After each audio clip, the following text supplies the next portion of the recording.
Picture this, the lush, leafy jungle of Boquete, Panama, shrouded in an eerie mist. The air is thick with the symphony of nature, the hum of insects, the distant call of exotic birds, and the rustle of leaves as unseen creatures dart through the underbrush. For two young Dutch women, Lisanne Froon and Kris Kremers, this breathtaking paradise was supposed to be the adventure of a lifetime. But on April 1st, 2014, as they set off on the famous Pianista Trail, their dream trip would turn into a chilling, unsolved mystery.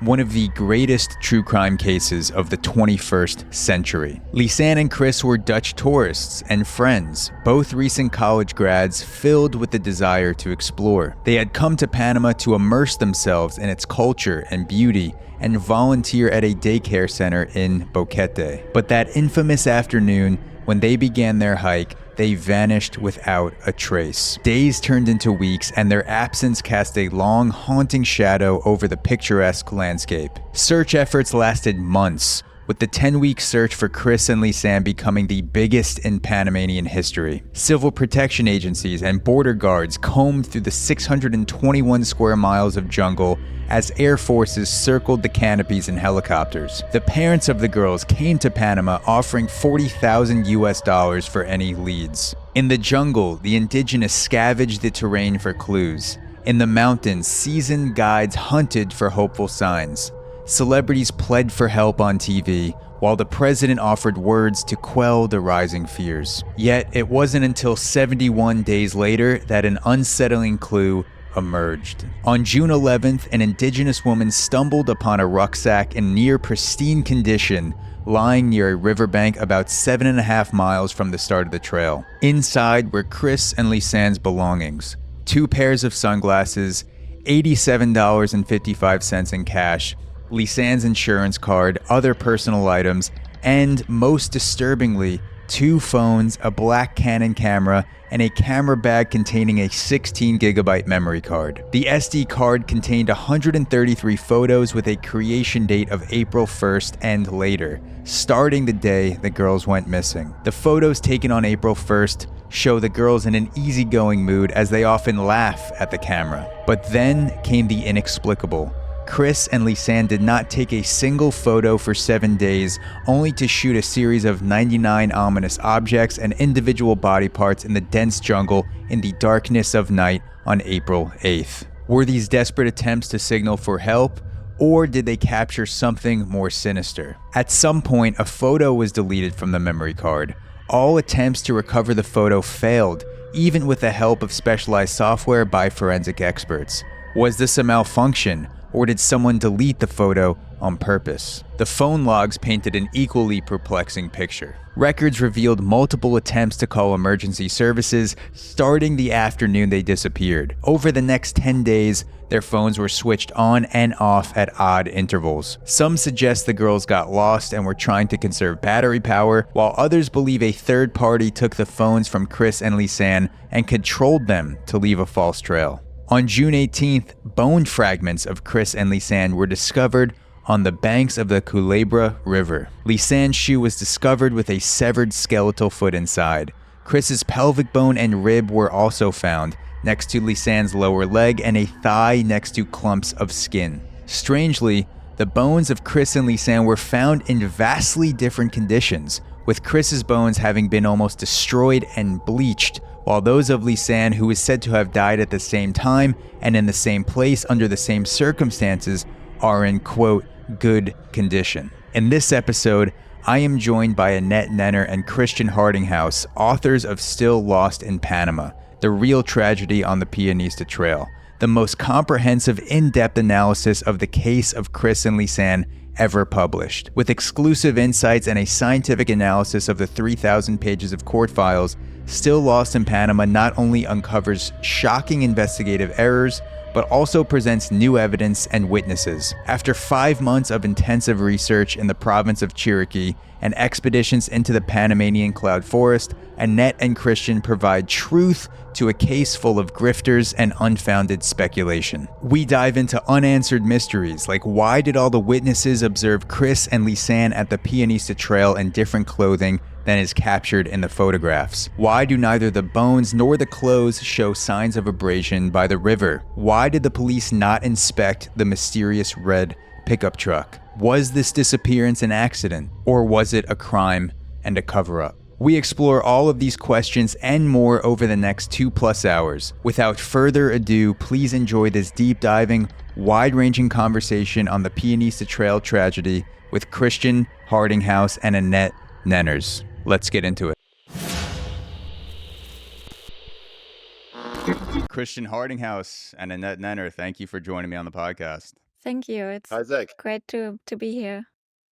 Yeah, I'm excited to chat with you guys as well. We were just talking before we started recording that the sort of like the connection to the book that you both wrote, Still Lost in Panama. I actually was living on and off in Panama for about 9 months in 2023 and 2024. And we hiked me and my wife hiked the infamous Pianista Trail. And I did not know this when we hiked the Pianista Trail. I didn't know the story of Kris Kremers or Lisanne Froon, but I became fascinated by the story once we finished the trail, and I was doing some Google searches, and I was thinking, oh shit, like this is the spot. Like I'm seeing these photos, and I'm like, oh, we were just here, like a few days ago. And that's when I came across your book, Still Lost in Panama, when I was looking through all of the things that were popping up when I was searching this case. Yeah, So, it was brand new then. Yeah, I hiked it around June 2024, and your book came out in April, right Yeah. before that. And so I wanted to ask you, before we get into the specifics of the case, how did you both become involved in this case? What drew you to the story of Kris Kremers and Lisanne Froon? Yeah. Okay, then I start because I was the first. Sure. Yeah, I'm a German historian and a media scientist, and my profession is I'm living from writing. I write a lot of books, over 30 up to now in the last 10 years, and I'm writing special stories that touches me, true stories, mostly about the Second World War, eyewitness accounts, and I write about stories that where I think they need to be told to the society, to the world. So, and 3 years ago, I was writing on a book about war propaganda, 2.5 years when the Ukraine war started. And it was a very hard topic, and I tried to relax, coming, getting far from the war topic. Mm. Try to relax and distract myself by listening true crime podcast for relaxation reasons. Yeah, And that's it sounds like a good way to relax is yeah, listen to serial I killers, I Ted thought Bundy, I Jeffrey thought Dahmer. so, and it worked until I heard the story of Kris and Lisanne. And yeah, my second topic as media scientist is I have a doctorate, and my dissertation was about propaganda and manipulation. So, and I knew immediately when I heard this story, that there's something really, really wrong in this story. And I never, there's so many confusing and mysterious stories I heard, but this one I immediately knew. Um, there's manipulation, there's propaganda, there is something which is hidden. And yeah, I just wanted to solve it. I'm curious, and I knew it's not directly my topic, true crime, and so I put it away first. But as as we heard from the most people who got in touch with the case, like you too, and many people from all over the world, the case of Kris and Lisanne, um, they can't stop thinking about it. And Mm. so, it was, I can't stop thinking. I dreamt about and I thought about, and then I said, "Okay, let's do something." And I remembered an old friend, which is Annette. I remembered that she speaks Spanish because I knew when I want to investigate the case, I must go to Panama, and I do not speak Spanish, just a little bit, and I have Mm. 2 little sons. I can't go there for a long time. So I remembered Annette, who speaks fluent Spanish and who travels the world. And then I asked her if she liked to make a co-production, and I told her that it needs bravery to do this, and I was really yeah, excited how brave she then Yeah. was. And this was the beginning point, and now maybe Annette can tell her side or her view. Yeah.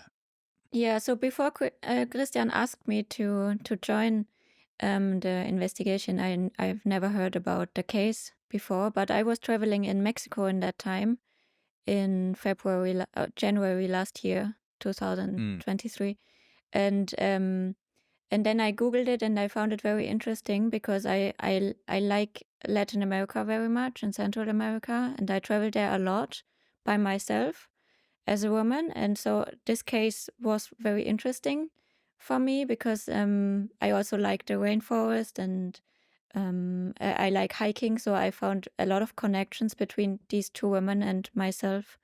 And so I thought, okay, why not travel to Panama, which is not far away from Mexico? And then we started. Did you, as a woman traveling alone, did you feel like you had a bond with Lisanne and Kris, being in a situation that, ultimately had a very dark ending? But did you ever have any experiences when you were traveling solo where you thought this is very uncomfortable, or I don't know what's happening here. I might have gotten myself into some scary shit. I can relate, yeah, to some degree. Luckily, something very bad never happened to me. I mean, there were guys assaulting me or touching me against my will and these things, which is very bad. And I think that Mm. happens to most women, and we cannot say that it's not bad. So it's really a thing, and you have to be prepared for that, which is sad. But I was lucky in that way that something like Kris and Lisanne never happened to me. Nobody ever kidnapped me, or yeah, one Mm. situation was in Egypt when a taxi driver wouldn't let me get out of his car, and I had to more or less jump out. That was really scary, and I was frightened. Jesus. Yeah, but I got away, and yeah. But I think as a woman traveling solo, you you can relate to these two girls because it's different than in a group or with a boyfriend or a group of guys. Mm. Yeah. Also, when it's two women, just two of them, it's they are very vulnerable. Yeah. Christian, you mentioned being a World War II historian and writing about previous wars and becoming entrenched in propaganda, paying attention to propaganda. Did you see immediately the propaganda involved with this case of Kris and Lisanne, where you read it and you thought, okay, there's a lot of bullshit here. There's Yeah. a narrative that doesn't really make sense. Did that jump out to you right away because you've had experience reading and watching propaganda in the past? Yeah, of course. I not only listened to the first podcast, I listened to a second one and a third one, and then I started to read the forums, and I knew that the, I knew that this case is very heavy discussed, and people are so convinced, and people gets angry if you don't follow their theories. And I had the feeling that from many sides, um, it's like it it remembered me of a political ideology, a fight between ideologies. So Mm. the big parts: is it an accident, or is it a lost scenario, or is it a crime? And people get very mad at each other and try to manipulate and try to convince. And um, I knew that there was something going on, and I knew that so many things couldn't uh, couldn't have happened as it had been told. But this were my first impressions. Yeah, we had the big luck when Annette was in Panama, that we got the official or non-official court files of the case, and only a few people have seen them before. Mm. And then I could study these files. It was 2,500 pages, and we have another case file from a case which is related to it, which are 1,000 more. So I have a lot to translate and read.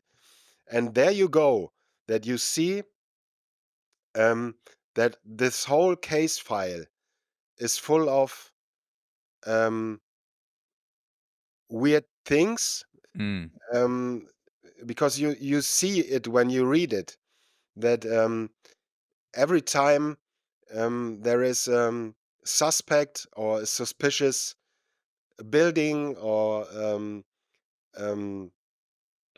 yeah, something like that, the investigation stops. Yeah. Yeah. So this is an example. You see that if you have read case files before, there is a water bottle found in the rucksack. It's only one of hundred of examples, yeah. But I Mm. take a water bottle they had in the rucksack, and this water bottle should have been examined.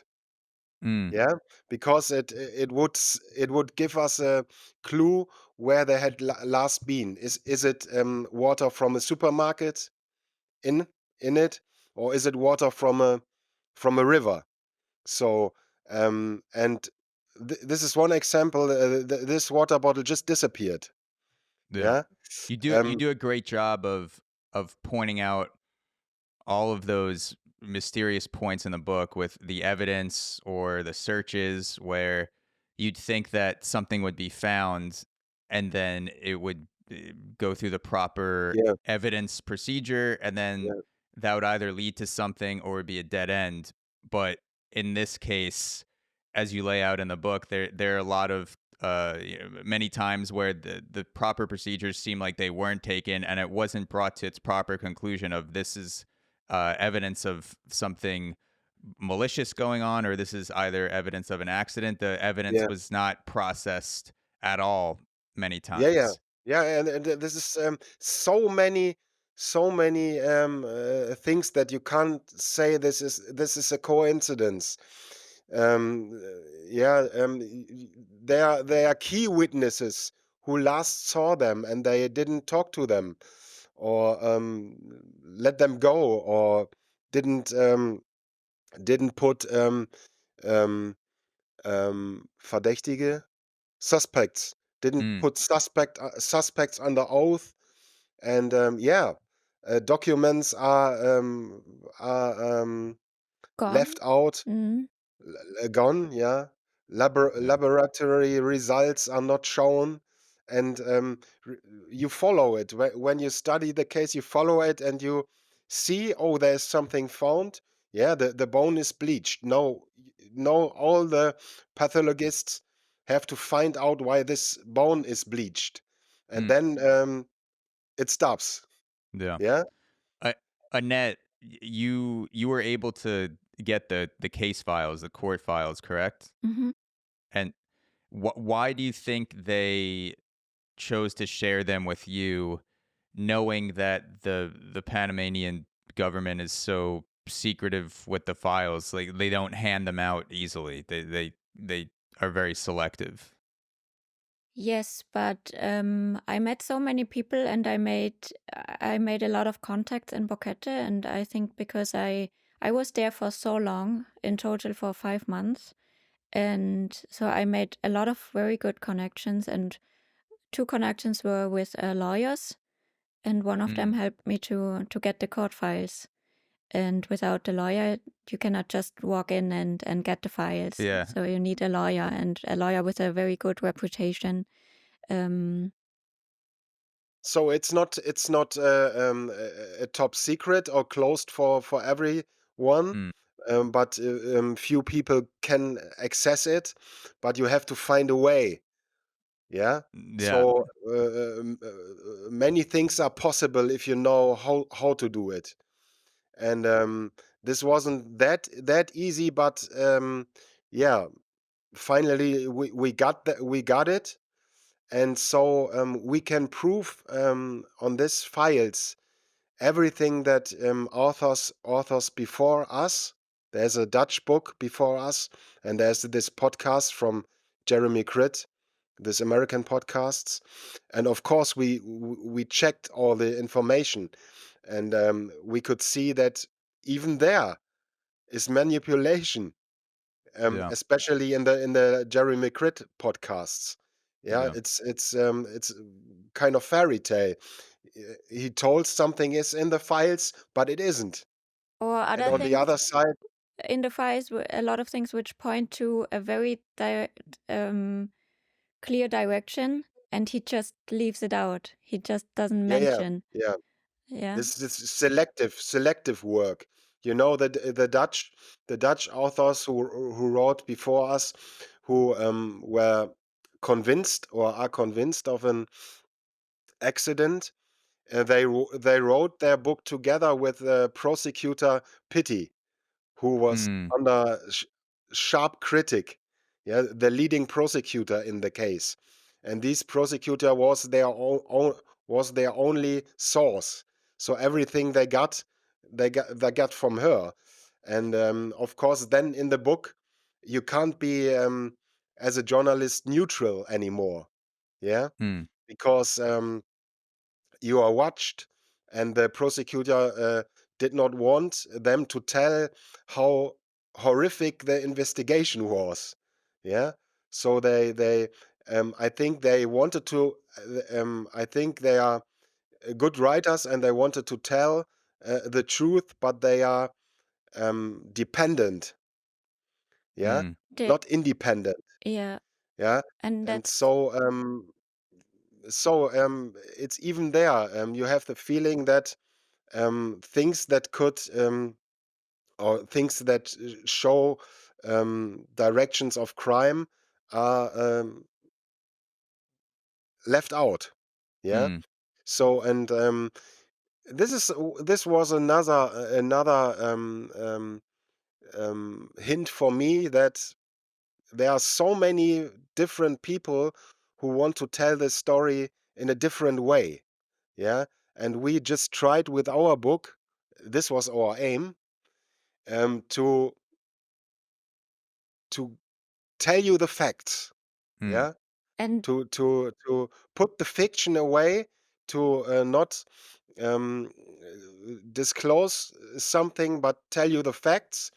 But we thought that would work. But as we read in the internet, now we are also for other people who do not know the files. Some people tell, oh, they are paid by the mafia and paid yeah. by the perpetrators and mm, paid by by Yeah, someone. so, But the thing is, which is the sorry, Christian, but I just want to add something. We are I I think we are the only journalists who really report independently.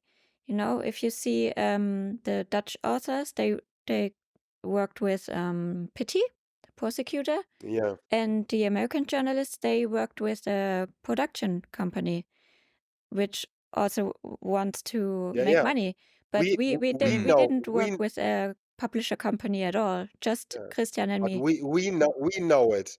But people, who don't know us, are speculating that we maybe have a job to fulfill, and they are, mighty persons behind us that tell us what to do. So this is something you can't speak against. Yeah. So, And yeah, something I appreciate about the book is that you clearly separate the evidence and the facts from the theories. You have it in yeah, two yeah, separate parts of the book where I'll listen to true crime podcasts or I'll watch documentaries and I'm not really sure where the facts start and the theories end yeah, because they're so blended together and there's no hard line. There's no hard demarcation between the two. And a lot of times it feels that I'm listening to a podcast or I'm watching a series where the ending is chosen before so they yeah, know where they want it to go to make it like the biggest pop like you said for profit. A lot of people, yeah, these studios and these executives want to make money obviously on the podcast or the documentary, but then that leads to making decisions that may not be based in fact and maybe make a story have more entertainment value, but it yeah. takes away from what actually happened. Yeah, so this is why we decided to put all the sources. Yeah, even if you can't read the original files, I quoted it, I cited it, I put all Hmm. the sources, so that everybody who can access the files can Yes. see where our information comes from. So, I'm a scientist, and of course, I want to bring these stuff to other scientists or lawyers or investigators who can look up the file and see what we are talking about. Mm. So for people who may not be familiar with this case, if they're hearing all of this for the first time, and I'm also gonna put an intro to the episode so people will have an idea, obviously, of what they're listening to.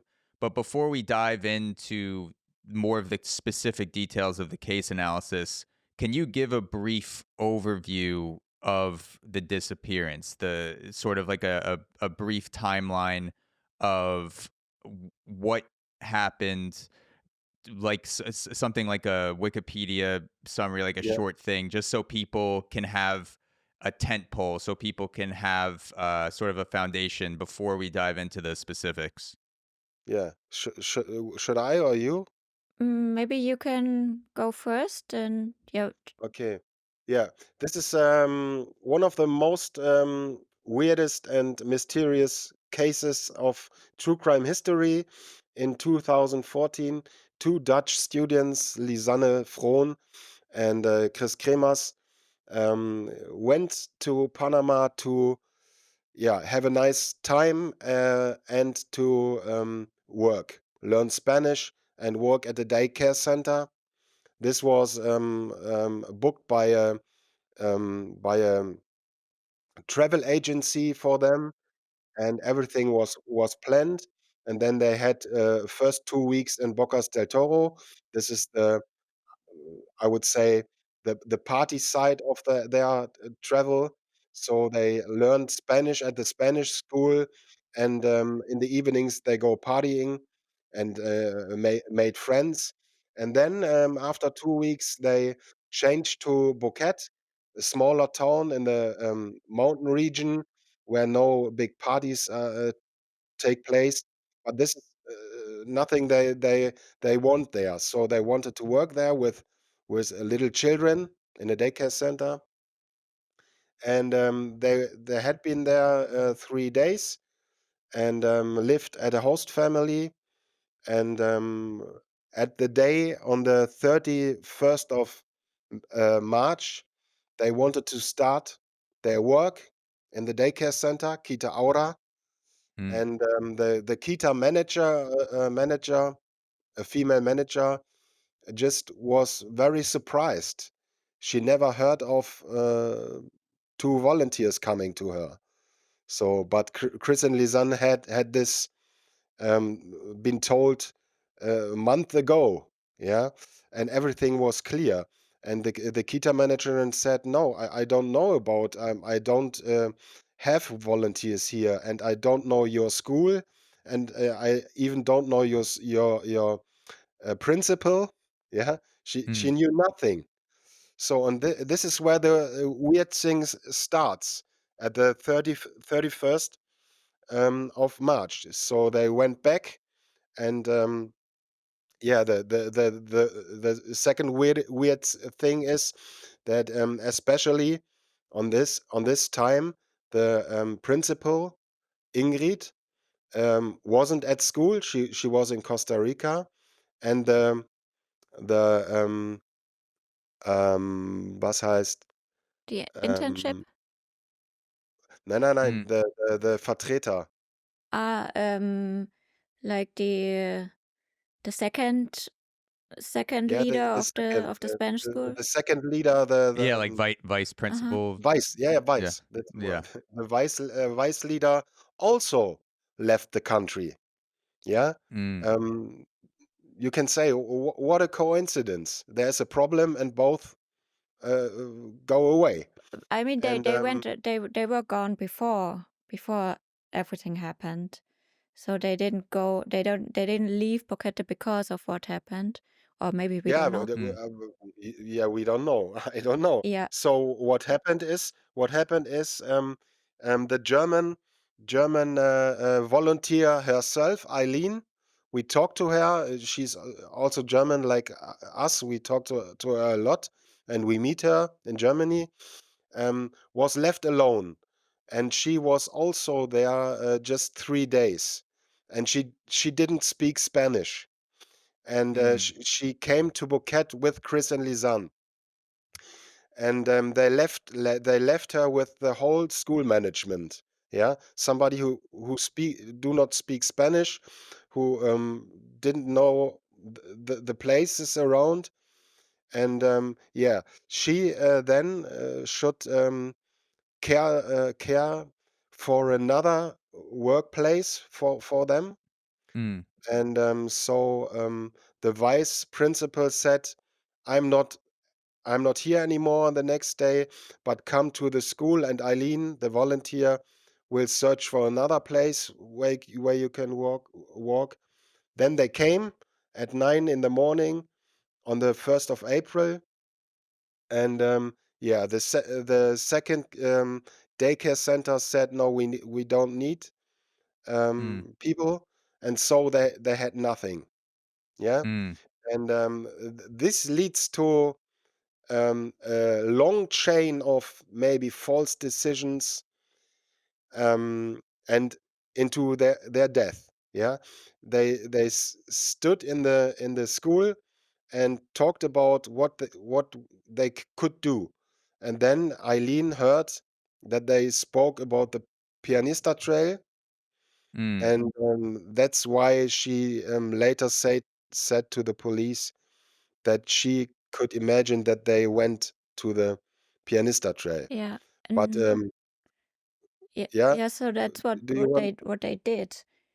Just to make it a little uh to come to what actually happened is Yeah. they thought about what they could do instead of the volunteering, and so they decided to go hiking on the Pianista Trail, and they looked up the Pipeline Trail, and then they walked to the Pianista Trail, which people found out only later because they told nobody about it. But Yeah, yeah. This is a mystery too. Why didn't they told anybody what they wanted to do? They shared everything with their friends and family, and they didn't even tell the school. Yeah, Mm. and Eileen overheard a conversation between them, and so she Yeah, told the authorities that she can imagine that Kris and Lisanne went on a hike on the Pianista Trail, yeah. and that's why the police and the search groups went to search on the Pianista Trail, but they were gone and they were nowhere to be Mm. found. And then only 2.5 months later, so the parents flew in and it was a very big search, but without any clue, without anything they found. And then 2.5 months later, some indigenous people found the backpack in the forest, in the jungle, next to a river. Mm. And in the backpack there was the 2 mobile phones and 2 bras, 2 sunglasses, a camera, and some personal stuff. Everything was fine. Nothing was broken or damaged. And yeah, that's why they found out they really were on the Pianista Trail. Because Mm. on I don't know how And on the other side, on the other side of the mountain. the Pianista Trail, the official trail stops on the mountain, and everybody Mm. know this, that you have to turn around and go back. Mm. And But Chris the and Mirador is the top Mirador is part, right? Mhm. the top, Yeah. yeah, and then you walk back. But nobody knows why Chris and Lisanne went in the jungle on the other side. There's no official trail anymore. But the picture, the photos from the camera show that they must have went down there. So, and this is the question, why they would have done it. And Do we know anything, just going back to the Mixup where Kris and Lisanne are volunteering, they're supposed to volunteer at a school in Boquete, but they showed up and they said, the woman said, we don't have a position like that here, like we didn't talk to anyone. Do we know how that mix-up happened, where they were supposed to work there and it ended up not happening? Do we have any more information on that, or not really? No, not really. um, Unfortunately, the 2 principals of the school, they didn't want to talk to me. Mm. yeah. But we read they are both they both uh, testimonies to the police, interviews to the police. What do you say? The Interrogations, yeah, and it doesn't fit together. It's yeah. Um, this is a special thing in the case that one tells this and the other tells this. So I don't know why that is. Um, but what we know is that um, at this time when Eileen overheard the Kris and Lisanne speaking about the Pianista Trail, from that on, really one crazy incident after another happened. So I could just start with one Yeah, thing. Yeah, please. the crazy thing is that Eileen, the volunteer, the German volunteer, told the police that they last saw Kris and Lisanne at 1 p.m. at the school. Yeah, Mm. this is what another school employee also said. And then we have a taxi driver who said that close after 1 p.m. he collect Kris and Lisanne and brought them to the Pianista Trail. And then we have at least 11 witnesses who saw Kris and Lisanne, or who saw Kris and Lisanne at the Pianista Trail or around it. So, and what's the crazy thing is that all these witnesses, 14, 15 witnesses, must have must be wrong. Yeah, Mm, must be wrong yeah. because when the rucksack was found and the camera in it showed that Kris and Lisanne started their hike at 11 in the morning. Mm. So, and they weren't, they still were behind the mountain when all the witnesses saw them. And this is not the only thing. All witnesses So you saw had them, 14 people saying that they 14 saw people, Kris and 14 Lisanne at people. 1 Yeah, PM, and and they it's started at 11, and it's according to the phone. yeah, and it's chronological, starting at the school with Eileen, the taxi driver, and then the way to Pianista and the Pianista until the top. They have been seen by 14 people, but in other clothes, Yeah, that's the not the second clothes, thing, not the clothes they are wearing on the pictures. which is Mm, very So weird because they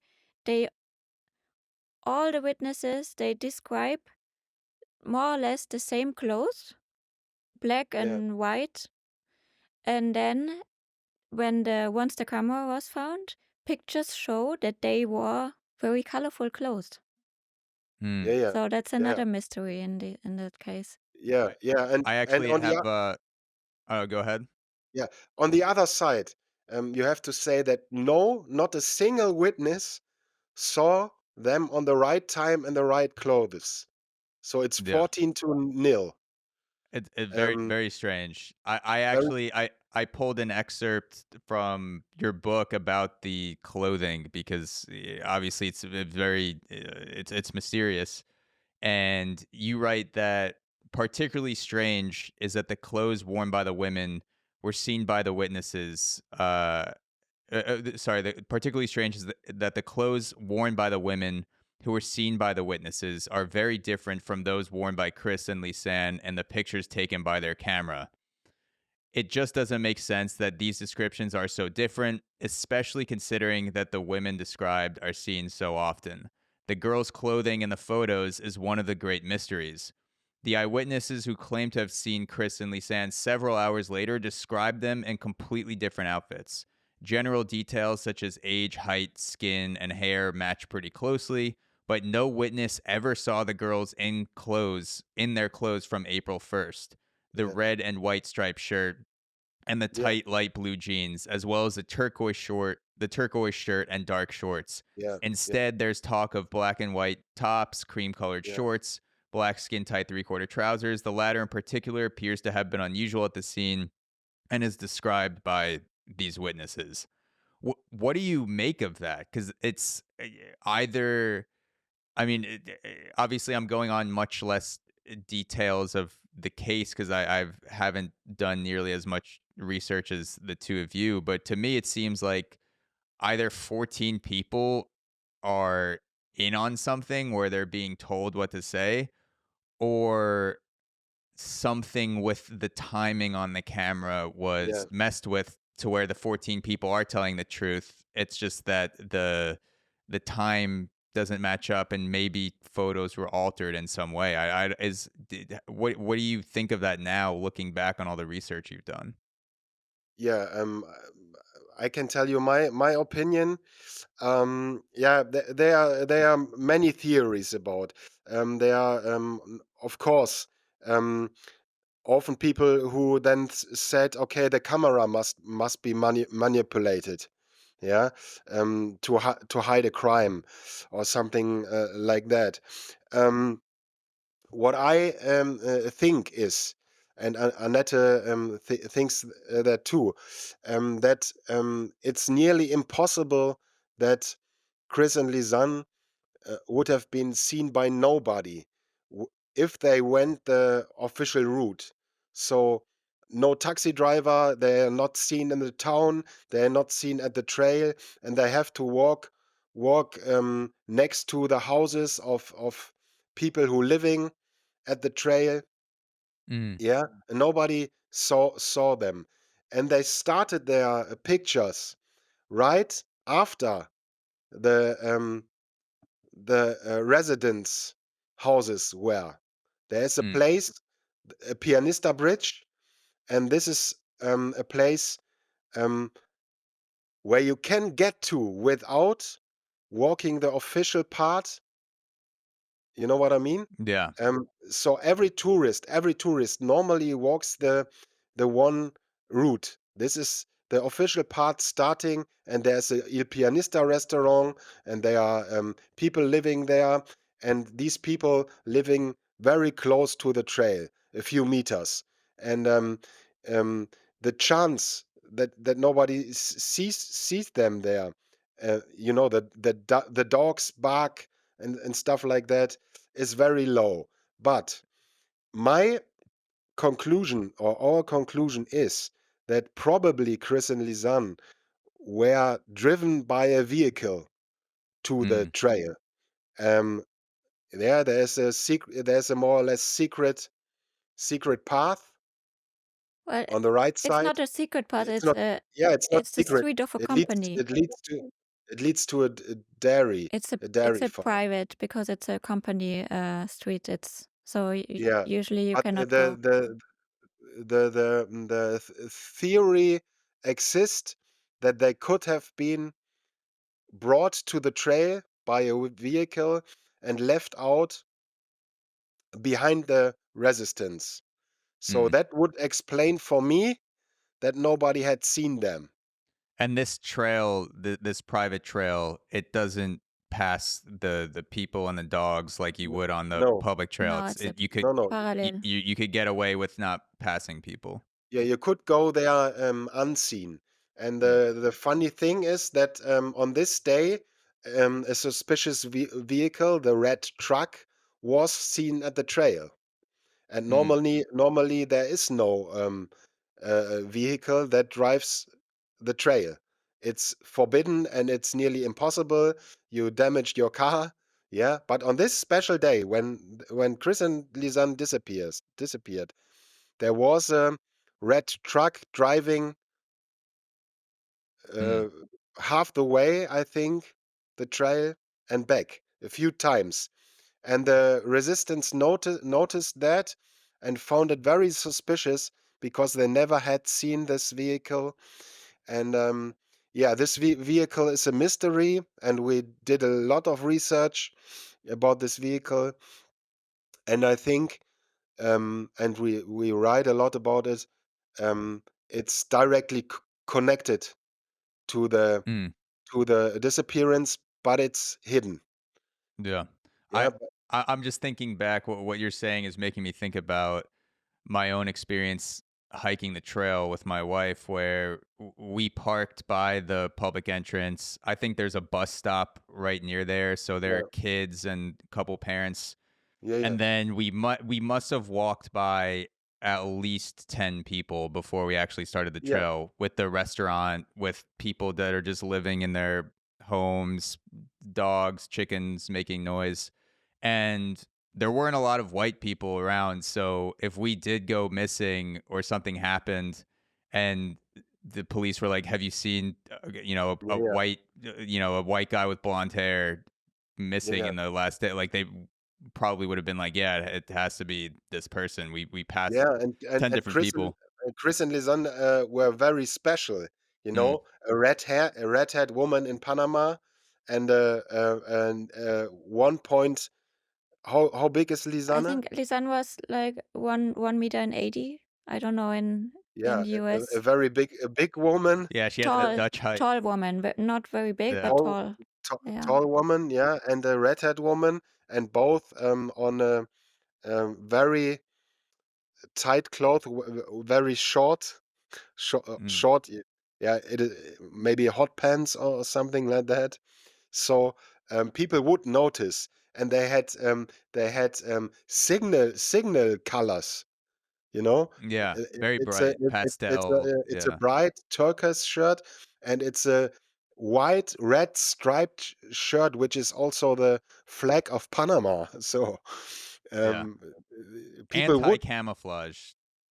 Yeah. yeah, Like, yeah, yeah, yeah, stick out like a yeah, thumb. And it's so Um, so strange because people found the red truck so suspicious that they even wrote down the number yeah, of the car and mm, and told it to the police, but they they didn't see Kris and Lisanne. That's, in our opinion, that's very strange.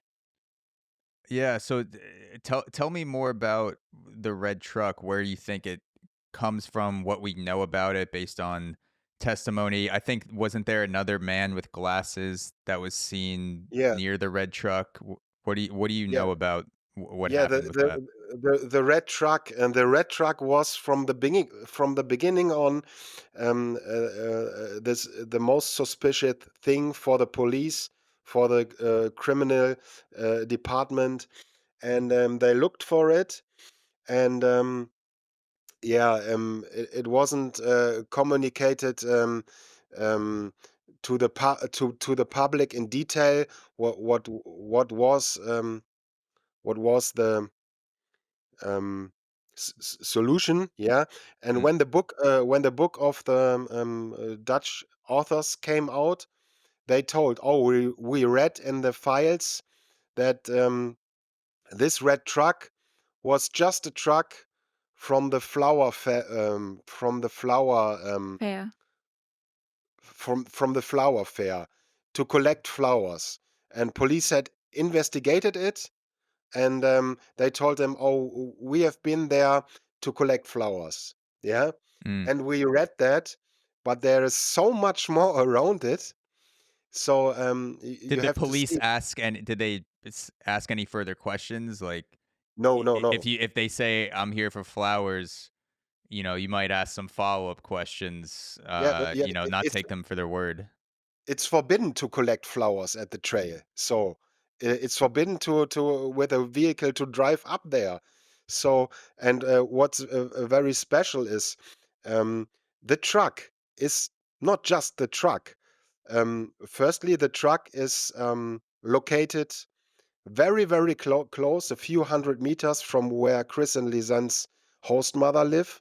So from where they live, it's Mm. 8 kilometers away from the Pianista Trail, in the same um, in the same yeah, area, Same in the same area, yeah, Same vicinity, yeah. where neighborhood. people live. But A few streets, few streets from there, and it started nearly at the time Kris and Lisanne must have started. So, and it was last seen um, on the Pianista Trail, close to the place where Kris and Lisanne last have been seen. And the truck is not just rented by the Flower Trail, but we have a owner of the truck. We have a holder of the truck, which is different from the owner. So we have a owner, a holder, a driver, and it's rented through Mm, through many hands. Yeah, yeah. and then the police ask the owner, the holder, and the driver, and then he asks the guy from the flower ferry, and he said, "Yeah, we rented it." Um, but then there were four other men in the truck, and the Mhm. police never talked to them, and the police even didn't look up the truck. Really? Yeah, yeah. That's a lot of manpower just to Yeah, pick yeah, but flowers. 4 they guys to pick some they flowers. didn't look up at, and you have to imagine the people who saw the truck said the truck was with dark windows. There were two guys um, on the platform who watched um, who watched the load, and it was the, covered. So it was they had something with in the bag, but it was covered. So yeah, foliage. yeah, the people who live on the So trail, they couldn't see what it was. yeah, and Mm, this was so suspicious for the residents that they thought they stole something. So mm. and So the back part of the truck, like where you would load in construction tools and wood and stuff, that was covered. You Yes. couldn't really see inside. Yeah. yeah, whatever was there, but if on this day, on the same time, on the same places, two women disappear, at least what the police can do is to look up this truck. Show me the truck. Yeah. Yeah, And absolutely. it, So it didn't happen. And the four men sitting in the truck on this day wasn't even interrogated. So it doesn't mean that they have to be suspects, but they could have been witnesses. So Kris and Lisanne, the car parked um, at a place where Kris and Lisanne would have walked, would have passed by. So what you would do is ask those men, "Have you seen two girls walking by?" But they didn't do it. So that is that. I mean that is very odd. That if you're trying to solve a crime and you have four people in a red truck, that has also been reported by other eyewitnesses, you wouldn't at least ask them some follow-up yeah, questions beyond the flowers. Ask them, like you said, it doesn't necessarily mean they've done anything bad. They could have possibly been yeah, yeah, witnesses to a crime and yeah, be part of the investigation to help figure out who it is. And it's you also talk about this in the book, but with the renting of the cars and then passing it off to people, that's something that's very common in the US. Is often cars that are found that are connected to crimes are, someone buys a used car and then they rent it out to someone else and then that person sublets yeah, it to another person. So you got to go through 4 or 5 people to figure out whose car it was, or to track down the car. It yeah, makes it yeah. much more difficult. Mm. Yeah, and all of the questions people, the owner, the the renter, they all make um different they all give different information. Yeah, Different stories. Yeah. different stories about it. So this is something. This is just one thing about this all, which is suspicious to us. So, and what we do is to tell this is suspicious. We do not make a crime theory. You know, the red truck also took part in some, yeah, conspiracy theories in the podcast Lost in Panama, and they tell you who was sitting in the truck, and they make Mm, a story from it. So Without they knowing. have their They don't know. without knowing, yeah, without knowing. mm, So, and this is not what we want, and we do not say that the guys from the flower fair killed Kris and Lisanne, but we say, why don't you investigate this? Yeah. yeah. Um, And to this day, the truck has never been put under a warrant. No one's ever pulled it apart for DNA. It's still, no, out there never, somewhere if it never. hasn't been lit on fire or driven The, into a river or something. Yeah. the police didn't even know if the trucks exist. It was Mm, just on a paper. Yeah, they could have said, "Let's go to the garage. I just want to see the truck if it's here." Yeah, yeah. but doesn't happen. Can you talk about the search for Kris and Lisanne on the Pianista Trail? Because there were some sketchy things that seem to be going on with the people searching with Cineproc and the authorities in charge. Can you talk about the search and who was involved, areas Yeah, covered, and then if there seemed anything weird or off to you about the search? yeah. You can tell us the Feliciano story, maybe, yeah, Annette. Yeah. So um the whole search was very chaotic, I would say. And so because Sinabrock and the guys from the police and Sinabrock, they have no experience in hiking in the jungle or searching the jungle.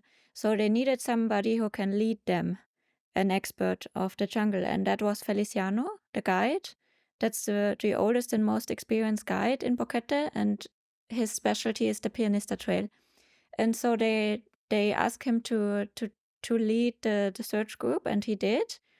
And then at that point of the trail where the car can go to, but it's a car which drives up the trail has to stop in one Mm, point when the jungle begins. Maybe you remember there is some paddocks, and then the Yeah. jungle begins, and a car cannot go further than this point. And so he walked with a search team of, I think, 4 or 5 people. And at that point, they were called back from the authorities because of, I don't remember the reason. I think they had to build and something for some politicians who arrived or something like that. So they were called back, but it was very urgent to search the Pianista Trail because that was the 3rd of April, and you can expect that Kris and Lisanne were still alive. I mean, 2 days in the jungle, one can survive. So it was very urgent, but they were called back, and Feliciano thought, okay, but somebody has to go and search for them. And if nobody does it, then I will do it. And so he went alone, and he had his backpack full of food. And so he went on, and he went to the Mirador and further into the jungle, like 2.5 kilometers further. But he didn't find them. So he went back when it got dark. And that was the only person who ever searched behind the Mirador. The official search teams never went behind the Mirador to search for them.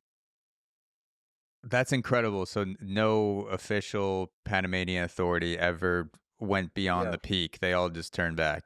But it's the most logical thing. Yeah, two women go on a mountain and don't come back. So Of course. the first thing you would think is, okay, then they went down the other side.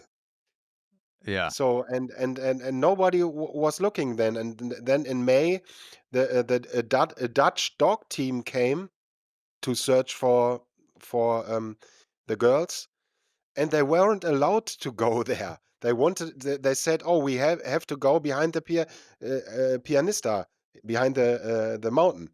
But Panama said, "No, you're not allowed to." So even the Dutch weren't allowed to search there.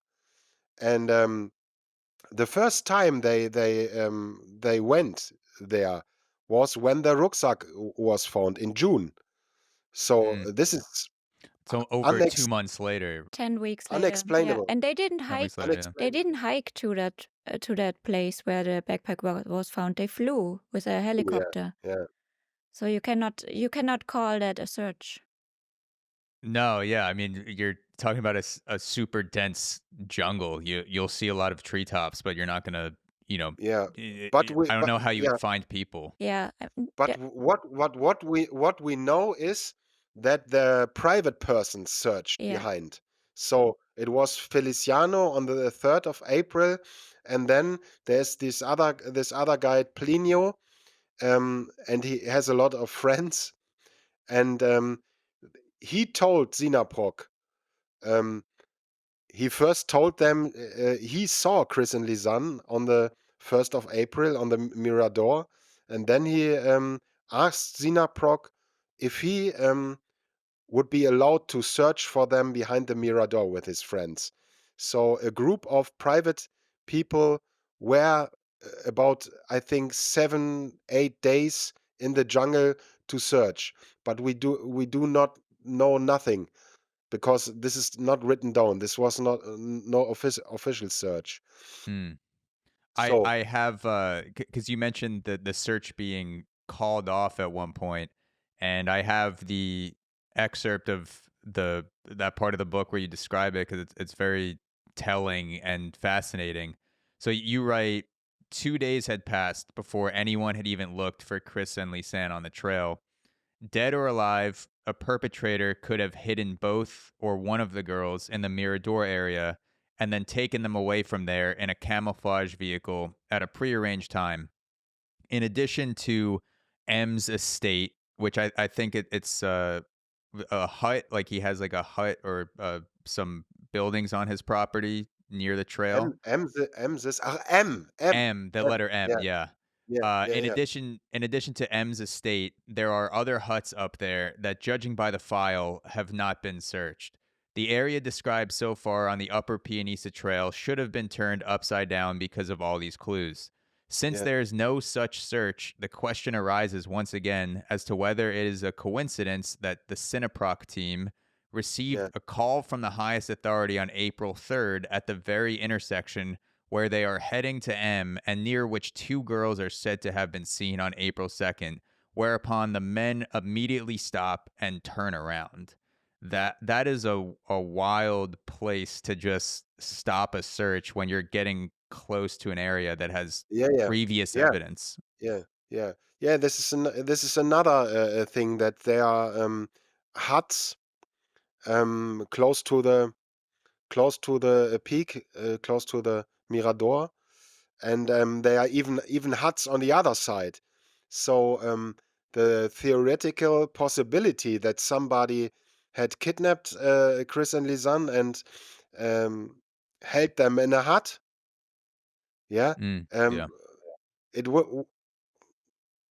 It Why seems not? like if you're trying to, you know, keep the evidence to a minimum as the criminal, you Yeah, want to store someone somewhere. You don't want remains to be out in the yeah, open and then move them or, yeah, plant. and why? I ask you why. The police and the prosecutor herself said to the media that they are absolutely convinced that a crime has happened. It was a murder investigation. Yeah, they were convinced for weeks.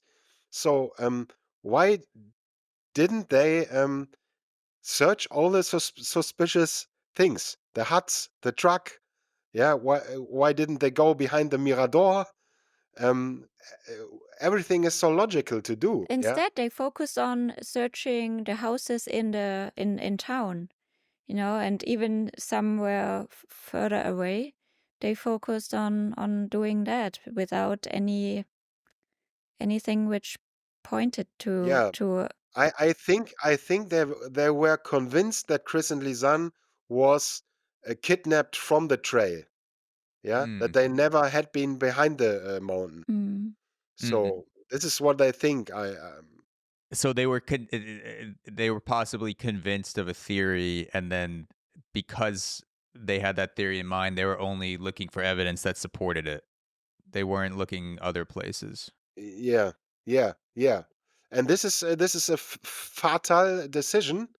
Not only if a crime happened at the Pianista, but also if an accident happened there. So um, they weren't there to help Yeah. if an accident happened there, because there was nobody professional to look for them. Hmm. Yeah, I I want to get into the bones because the bones and the evidence related to the bone fragments is some of the most hotly contested part of it is probably the most hotly contested part of the case online, where people are building the most theories around. People are trying to come up with certain variations of what happened, what didn't happen, building their own narratives. What did you find in the case files and any evidence related to the bones? What were you able to find, and what conclusions were you able to draw from the bone yeah, fragments recovered on the trail from Kris and Lisanne? yeah. First, I have to say that everything which was found, everything in the rucksack itself, everything which is in the rucksack and the bones, everything um, raises questions. It's not normal. So, but you want to talk about the bones. So, a few days after they found the rucksack, they started to find bones. Not the official search teams found bones, but indigenous people who Mm, found the bones and brought them to the town.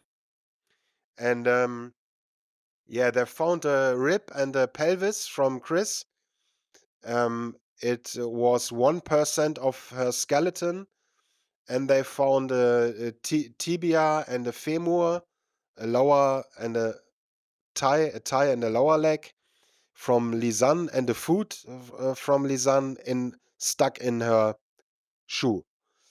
And so the skeletons of and the bodies of Kris and Lisanne must been totally torn apart Mm. in thousands of Pieces. little parts. Mhm. So now you have to ask, how can this happen? So there was a last photo they made short behind the Mirador, and the bones were found 10 kilometers away from that spot. So how is it possible those bones came there? And um, most people who think of an accident think, okay, it could be animals Mm. eating them, bringing the bones there, or it could be um, little streams who carried the bodies, and then they went into the river, and then the river brings them there. The thing is that we read the autopsy reports, and there are no trauma and no fractures and no abrasions on the bones. These are clear bones. There's no sign of predators, animals, Mm. um, and there's no sign of an accident, and there's no sign of a river torn Mm. it away. So And this is the but what question. you must know is that the river is not like a river in the US or in Germany. The river is full of rocks. So I was on the monkey bridge in the jungle, and it's obvious when you fall down the monkey bridge, then you are probably dead in a second, because it's not clear water you fall into. It's Mm. it's 1 million of rocks, and so when a body flows into the river, it's not just flowing like you would imagine in Europe or in the US, Yeah, but it's it's not like a calm, yes, lazy river. There's a exactly. lot of things to hit your head on and Yes, other so things. Yeah. the bones must show signs of all these rocks scratching. I cannot explain in English, but um, so that Yeah, there would be like if the bones were floating down the river, there would be indentations, there would be fragment marks, like things that you would expect to see if a bone was just ricocheting off of rocks for 10 kilometers. yes, There would be Yeah, yeah. markings. And then there was the bones themselves. The pathologist wondered about why Kris Kremers' bones, the rib and the pelvis, it was half pelvis, were bleached. Mm. They were bleached and totally destroyed. So it was dried out, and the bone mark. You say bone mark in English too? Bone mark? Yeah, bone mark or like the pigmentation of the Yeah. bone. It was destroyed and bleached, and the pathologists wanted to find out how could that happen. They considered either it was sun bleaching, or second it was chemicals. Yeah, Mm. chemicals in the earth, or chemicals, whatever chemicals. I think chalk. No, chalk is Kreide. Kalk. um, I don't know, kalk, the white stuff, which you use to It's not bleach, is it? Or no. It's kind of phosphate I mean, uh stuff. I will look it up. uh Um, let me I can actually search it right here. Lime? Let's see. No. lime. Yeah, Lime, lime. okay. Yeah, lime. So some suspected lime, not the pathologist from eMelk, but another expert. And they just said, "Oh, we need to go to the places where the bones were found to see which chemicals are there." Mm. And if the sun could bleach bones in this way, but they weren't allowed. So the Mm. prosecutor said no further investigations. So nobody knows why the bones were bleached. And Mm. the second thing is that Lisanne's bones were not bleached, not destroyed, but in a good condition. and even there were skin attached to the bones. And the pathologist who examined Lisanne's bones said it was a totally different decompensation state from Lisanne's bones and from Kris' bones. So he Mm. said Lisanne couldn't have died in April. So it must be not long ago. Oh, yeah. Um, yeah, Very. this autopsy, as I told you, the most important documents then are missing in the file. So the autopsy report of Lisanne's bones is not in the files, and nobody can explain this. Mm.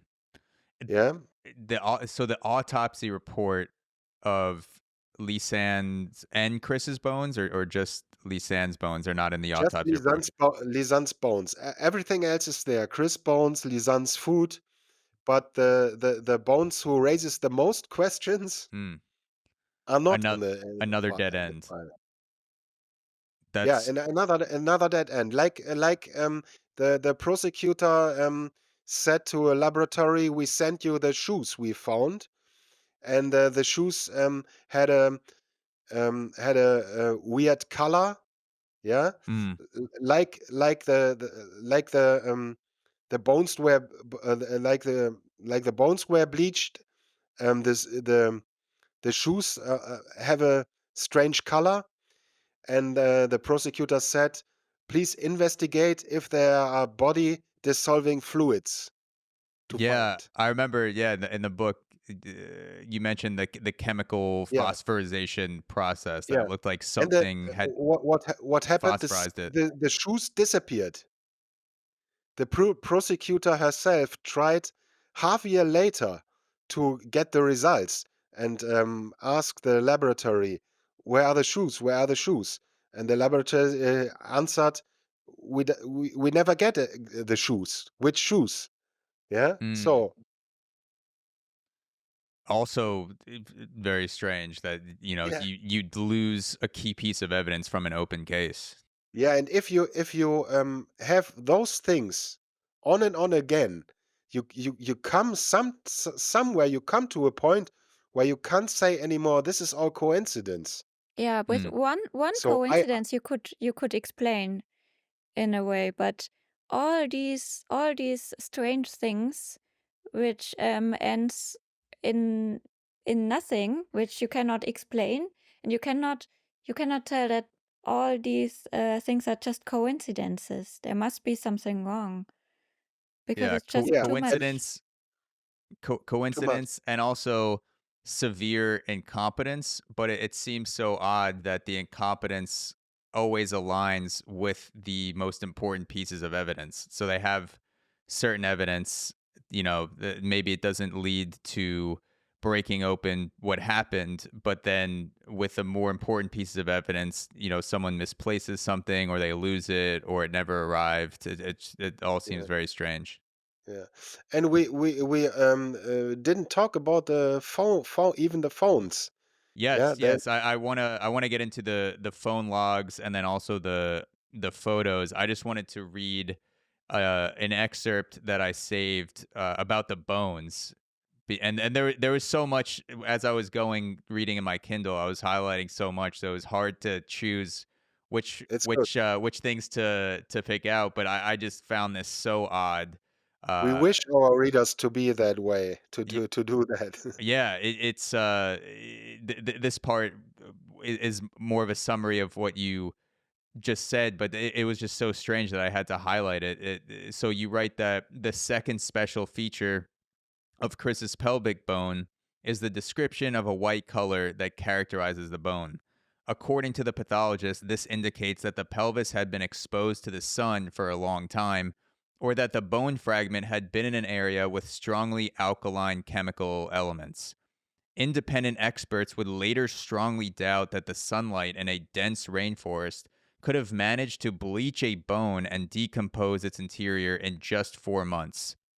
The forensic pathologist who carried out the autopsy found that the state of decomposition of Lisanne's remains was in a completely different condition to Chris's bleached bones, Lisanne's bones were in a good, dry state of preservation and showed zero signs of decay.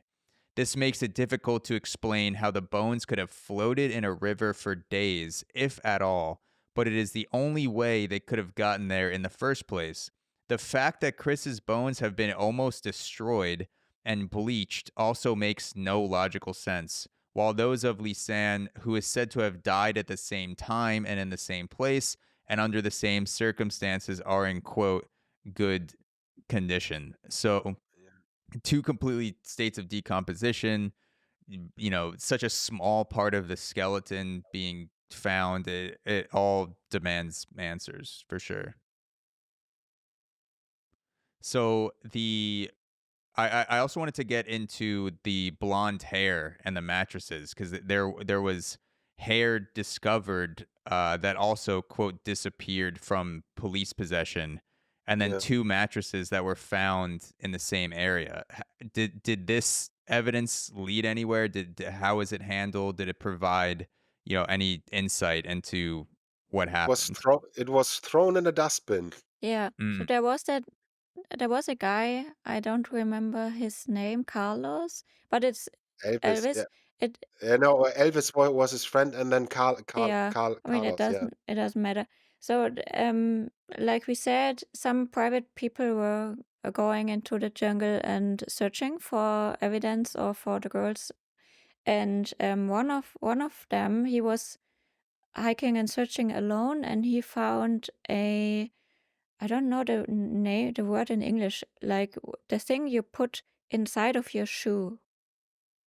A shoe sock, sole. a soul, So soul. shoe sole, yeah.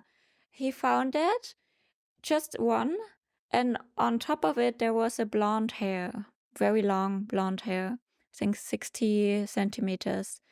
And so he put everything in a plastic bag and he filmed it when he found it, and he filmed it here. This is what I'm doing with the hair, and I put it in my backpack, in a plastic bag and in the backpack, and then he brought it to the authorities. And then I don't remember the step in between. Maybe Christian, you have to tell, but at the end it just disappeared. Yeah, it was an extraordinary find. So the press came and everybody was hoping because he found this soul with a hair next to um, a bag with empty food packages. Mm, Yeah, Snacks. so Mhm. snacks, drinks, and later it turned out that these snacks were similar of them that Chris and Lisanne liked. Yeah, mm, and both the bag and the shoe sole were found where they had last been seen, mm. where they had last been seen for sure uh, by Pedro. Yeah, at Piedra del Well, Ligo not Trail. exactly there, but near the place where Near, somebody yeah, saw them on near. the 1st of April. Yeah, so this makes sense. So a few people told, yeah, they were here, and then Carlos finds a red shoe sole and a blonde hair, and the yeah, this is not a proof. It could be trash from anybody Yeah. else. Yeah, Mm. but this was a big deal, and everybody was waiting for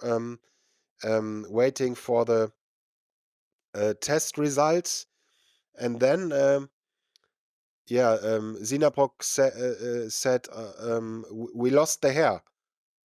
It's gone. Again. You know that this was It's so gone." important because of the DNA you could take from the hair. You could just make sure that it was from Kris and Lisanne or not, but they just lost Yeah, it. they Mm. lost it, and then the prosecutor, it was the one before Pity came. Um, this is so you read the note of this prosecutor.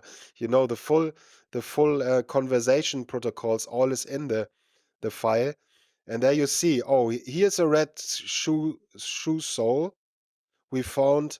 I decide not to send it to the laboratory because it it seems to be very dirty or something very weird things. So Mm, I threw it away. So it was not investigated. The hair mm, was lost and the shoe sole was thrown away. And like the mattresses, it was a big deal too. It was also near the last place Kris and Lisanne had been seen. Yeah, it was mm, two mattresses in a part of a forest near a hut, and the media came and filmed when they put it out, and they didn't look up for DNA or body fluid or something like that. mm. Just didn't do it. So everything leads to nothing if you do not do anything. No. If I ever commit a crime, I'm gonna go to Panama to do it because they're gonna lose all of the evidence. So, um, Yeah, You never know. not yeah. always. There are some people now online which say, this has nothing to do with the case. The shoe sole, the blonde hair, the mattresses. You don't know. We don't know.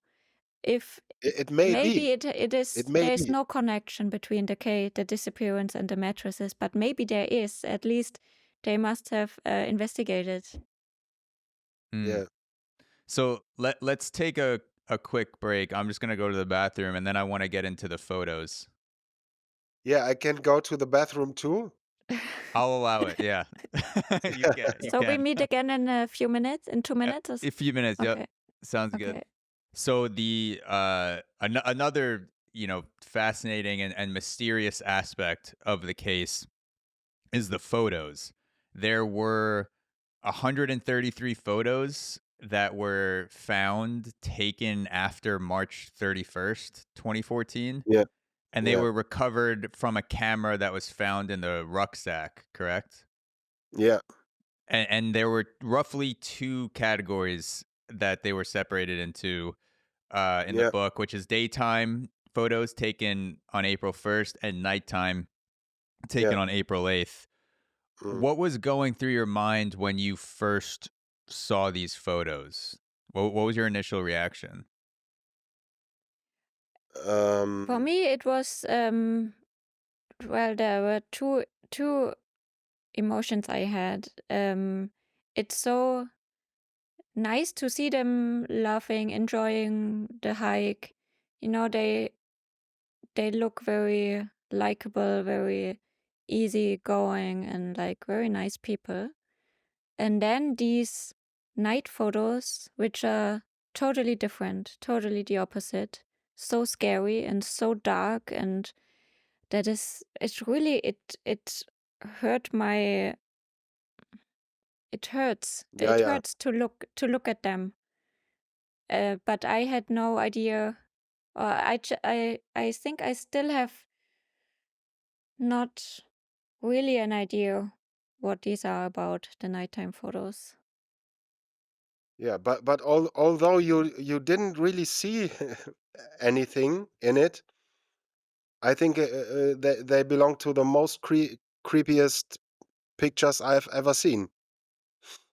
So Yeah, for me, and it's even more ominous because when you have a photo at night and you can't really make out the exact shapes of objects or people, you can input your own yeah, your own story, your own figures into yeah, the yeah, photos, which is probably why there's so many theories yeah, online of, I yeah, see a guy in the bushes or they're yeah, writing out SOS with the yeah, trees or a stick or something that you can yeah. input your own imagination into the photos Yeah, and yeah, it yeah, runs yeah. wild. Yeah, people see so many things in these pictures. Yeah, the book is selling quite good.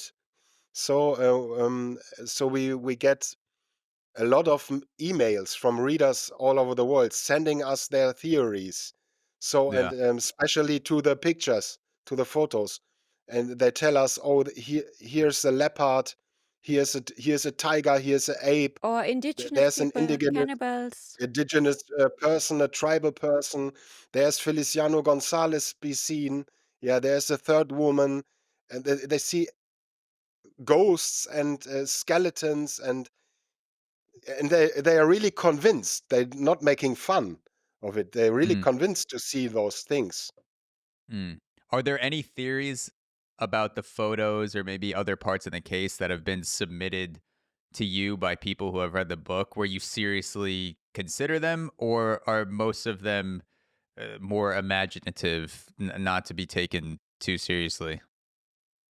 Um, Uh, I do, yeah, Annette? so when people send us emails and send us their theories, it depends in which scenario they believe. Some believe in the lost theory, that the woman had an accident, and so they say, yeah, because they were walking in the jungle and it was so dark, they tried to make light using the camera, or they tried to send a signal Signal. to, yeah, because maybe there were some people searching for them, and but because we don't think they got lost. This is not Mm, something we believe. We don't believe they tried to make light to see their surrounding. Yeah, yeah. mm. So It what? doesn't make sense. Zach, you have to understand that these pictures are made with a pause of 8 days. Mm, Yeah, we have 4 pictures on the other side on 1st of April, and then the camera is turned off for 8 days, and then 100 pictures in a row in the middle of the night started, which makes mm. no sense. What And what do you believe to be the nature of the photos being paused for 8 days, and who do you believe was taking the photos at night? And also, do you think the daytime photos were also influenced by third parties, or just the nighttime photos? I know I just asked a lot of questions back to back, but the just like I guess we'll start with the overall nature of the photos. Who do you believe to be behind the nighttime ones, and do you think other people may have been involved in taking these? yeah, yeah. We think that other people are involved in some way. I don't know at which time or when, but I don't think they were alone the whole time. And what I have learned from all my media manipulation propaganda stories, if there would be a third person who had made pictures, yeah, this is an old wise conclusion media scientists draw, that if a person makes a photo with an intention, the camera only shows you what you should see. Yeah, Mm. you understand what I mean? The So the person taking the photo is showing you something what we want, based on what the we should, narrative they want to yeah, create. what we should believe. So there is, we have, if you see it, uh, raw, yeah. If you see it, we have the photos are no proof that Kris and Lisanne were behind the Mirador. We don't see where the photos had been taken. We don't can relay on the time they have been taken, because unlike the phones, the digital camera could have been manually manipulated without everybody um, noting it. Mm, Yeah, you just can set another date before you take the pictures. And we do not know if Kris and Lisanne are on these pictures. Yeah, this is what I said. If we see a red hair in the picture, this is everything we see from a human.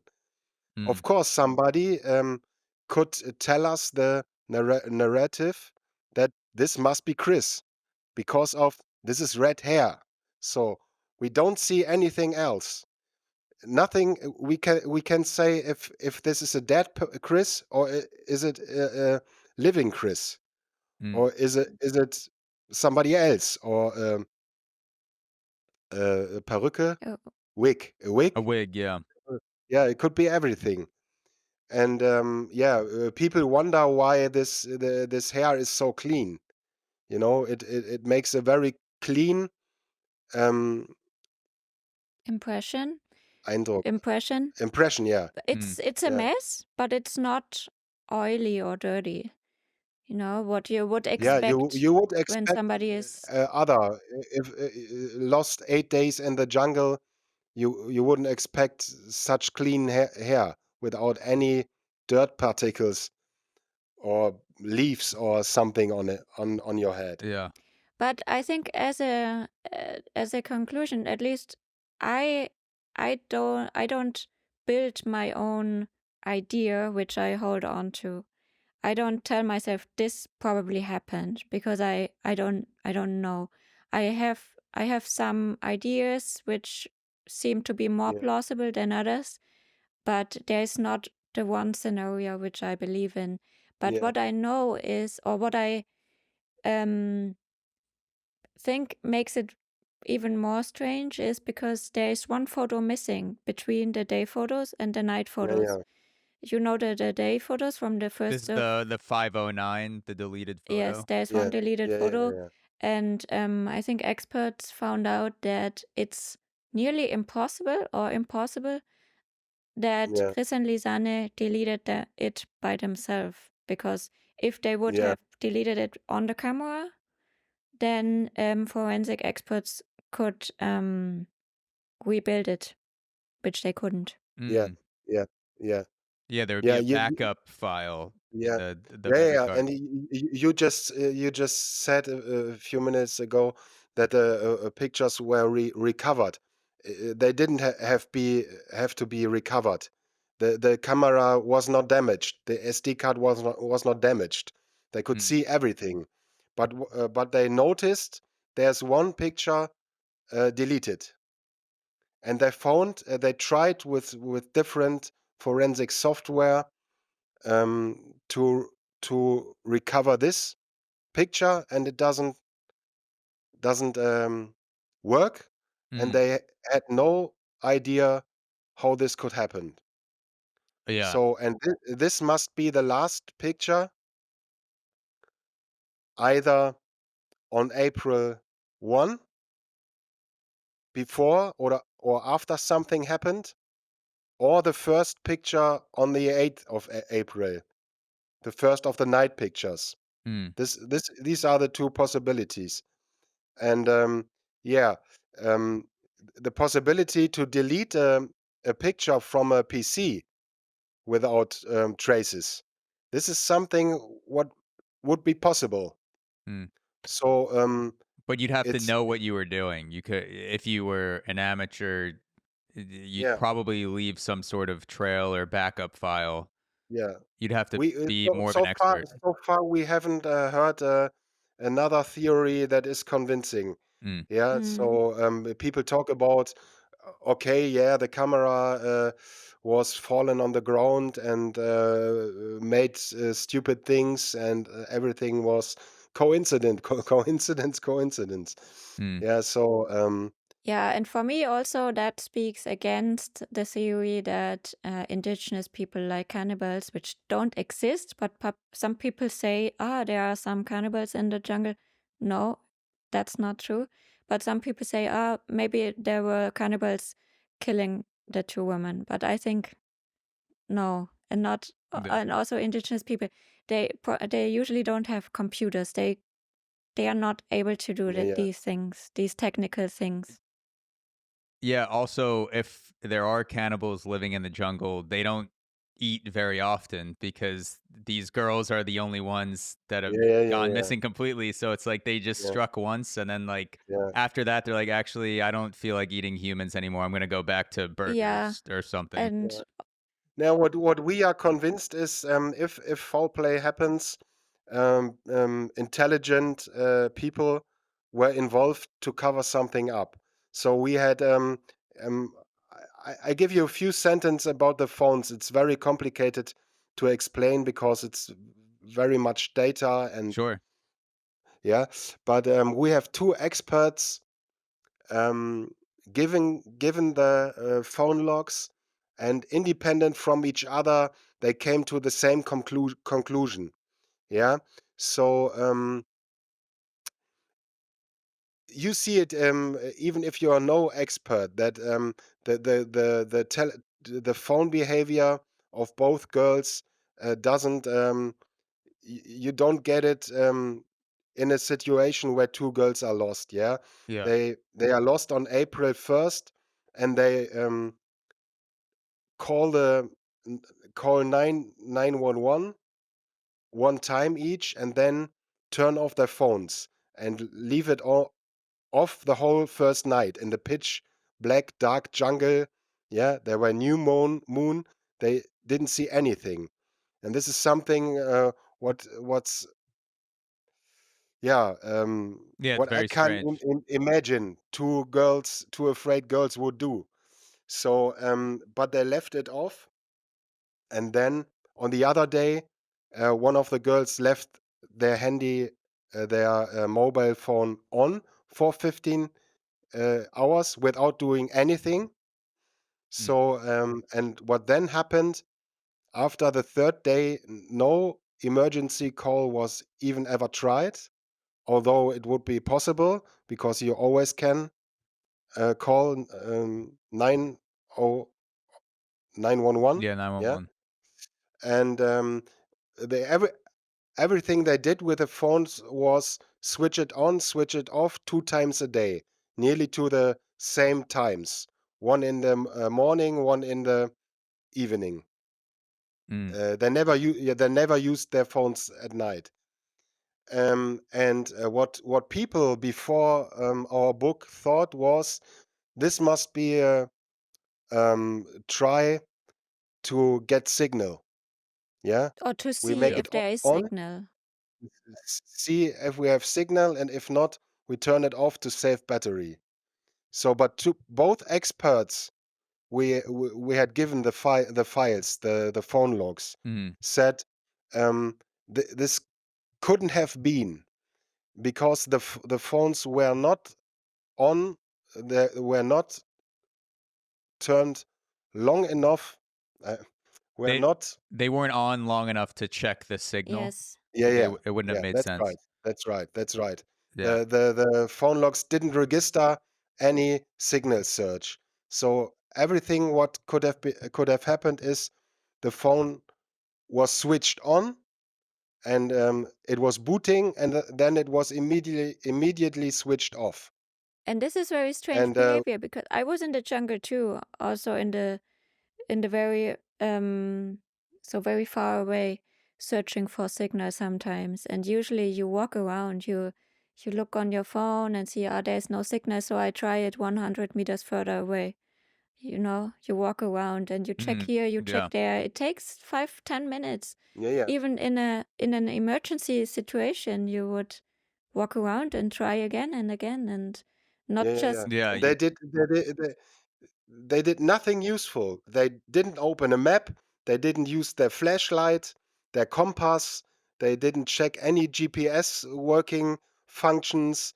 They even didn't wrote any notice, any mm. note to their beloved ones or to the world. Yeah, they didn't do anything what you would expect from two girls being lost. Mm. And then there was on the sixth day, the one phone was dead on the second, on the third day, fourth day, and the other was turned off on the sixth day. And then 5 days, the phone was off. And then on the 11th day, on April 11, somebody turned on the iPhone and worked on it 1 hour. Mm. Yeah. And the forensic experts could see that data was built, deleted, changed, but they didn't found any cause of this and they couldn't find out what because exactly they were doing. yeah, yeah, because the phone logs were missing.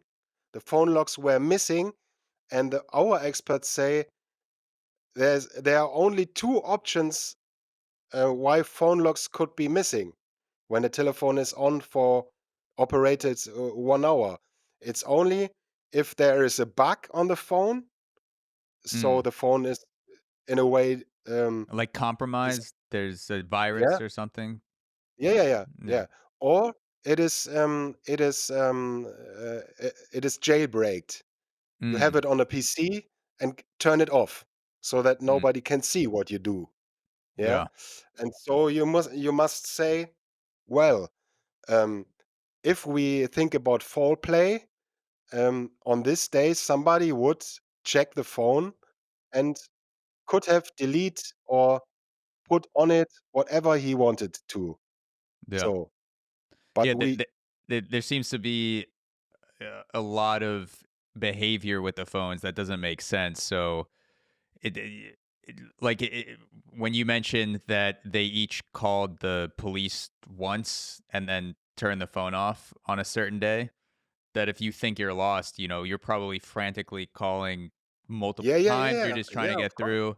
of course. Like you said, Annette, you have your phone on looking for signal. You're walking hundreds of meters in Yeah, different yeah. directions. You're trying to find that perfect signal spot where, like, you It's go your on own. top of a It's rock and like you can call someone. Yes. Yeah. Yeah. It's your only chance. You have a digital camera and 2 working phones. Yeah, and Mm.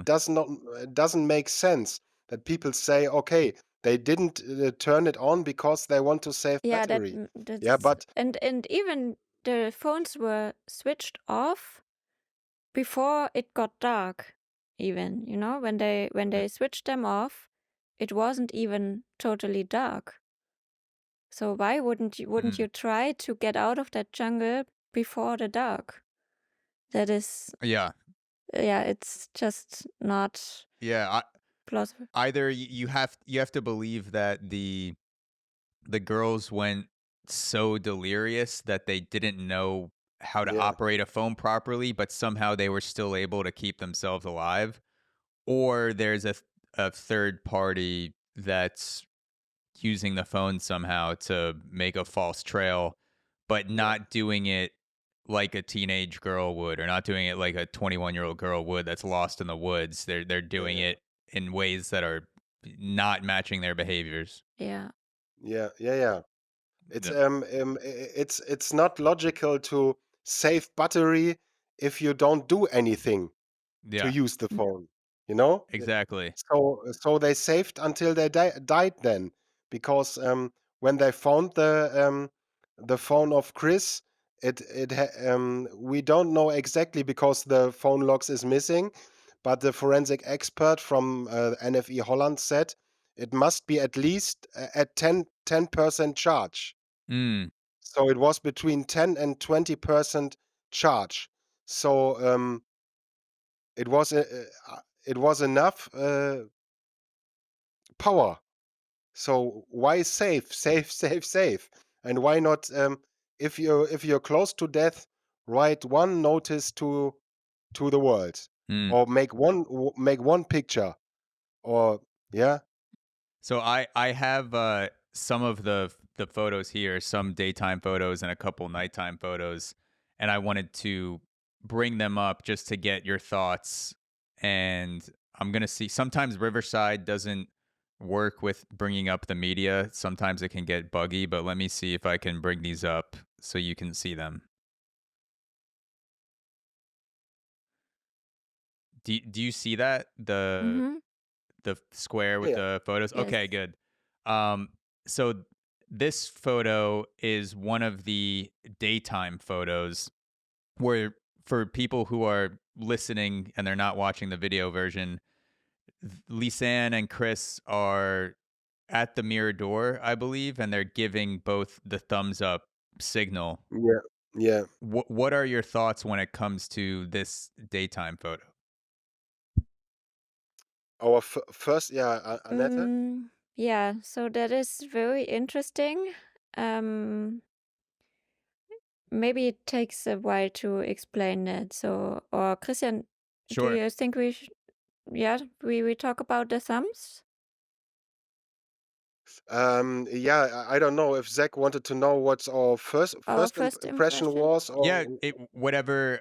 If you want to talk into the thumb about the thumbs, because I know there's a backstory Yeah. that might be a good place yeah, to start. Okay. So yeah, yeah, first when we saw it, I think we just thought, oh, these are happy girls, and they made it to the Mirador. They are probably proud, and they enjoy their free time, and now they can relax after that disappointed situation before with the Casa Aura, the kindergarten, and so now they seem happy. Um, but then when you know the backstory with the guide, there's a guide. We explain all of that in the book too, but I can try to make it a little shorter here. So there is a guide in Boquete, and he usually he takes a lot of pictures, and he did back then also. He usually when he takes his hiking guests to places, then he takes photos of them and him sometimes himself too, and almost all the guests have the thumbs up, and we don't know if he tells them to do that, or if yeah, it's a coincidence and they do it from themselves, but we yeah, think yeah. You have to understand. Firstly, I must say this is not our find. Yeah, this is yeah, a theory that existed for many many Mm. years. So people found out that there was this guide That was Plinio. Plinio. Pinio. Yeah, we don't use the full names in our book when it comes to any kind of suspicion. Sure, sure. Um, and yeah, this Plinio was the guy who said he saw them both on the way to the close to the Mirador. Mirador on the 1st of April. Yeah, he later said he was mistaken. Yeah, that he was wrong, and he didn't remember correctly, Yeah, so he took back his he later said, but maybe to don't hear those questions we talk about now. Yeah, I don't know. But people in the internet ask then, what a coincidence is this that the guy whose favorite sign is the thumbs up, yeah, Yeah. was on the Mirador on 1st April on the same time Kris and Lisanne were at the top, and they make these sign, and they never do it any time before on their pictures. Mm. They never did thumbs up. Yeah, not only in their holiday, but in any other pictures they didn't do this, and so that even Lisanne's mother was wondering about this picture, why she makes this thumb sign, and she thought, I think this is a kind of sad story. She thought that Kris and Lisanne was copying her because she had sent a picture of herself from that day when she burned her thumbs on the oven while she was Mm. making a meal. So she So thought they were making fun of her burning her yeah, yeah, thumbs. because Yeah. a few hours earlier she sent a picture with two thumbs burned and in Verband, Yeah. with the Burned. Yeah. with the yeah, band-aid. bandage, Mhm. With yeah, the band-aid. Yeah, bandage. yeah, yeah.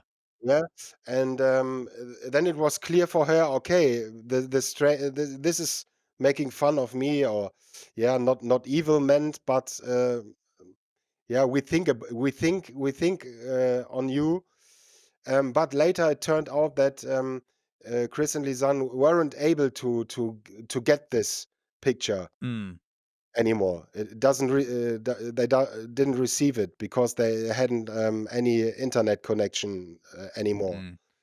So, but yeah, if the mother of one of them herself wonders about the thumb sign, so it's no wonder that the internet wonders about it.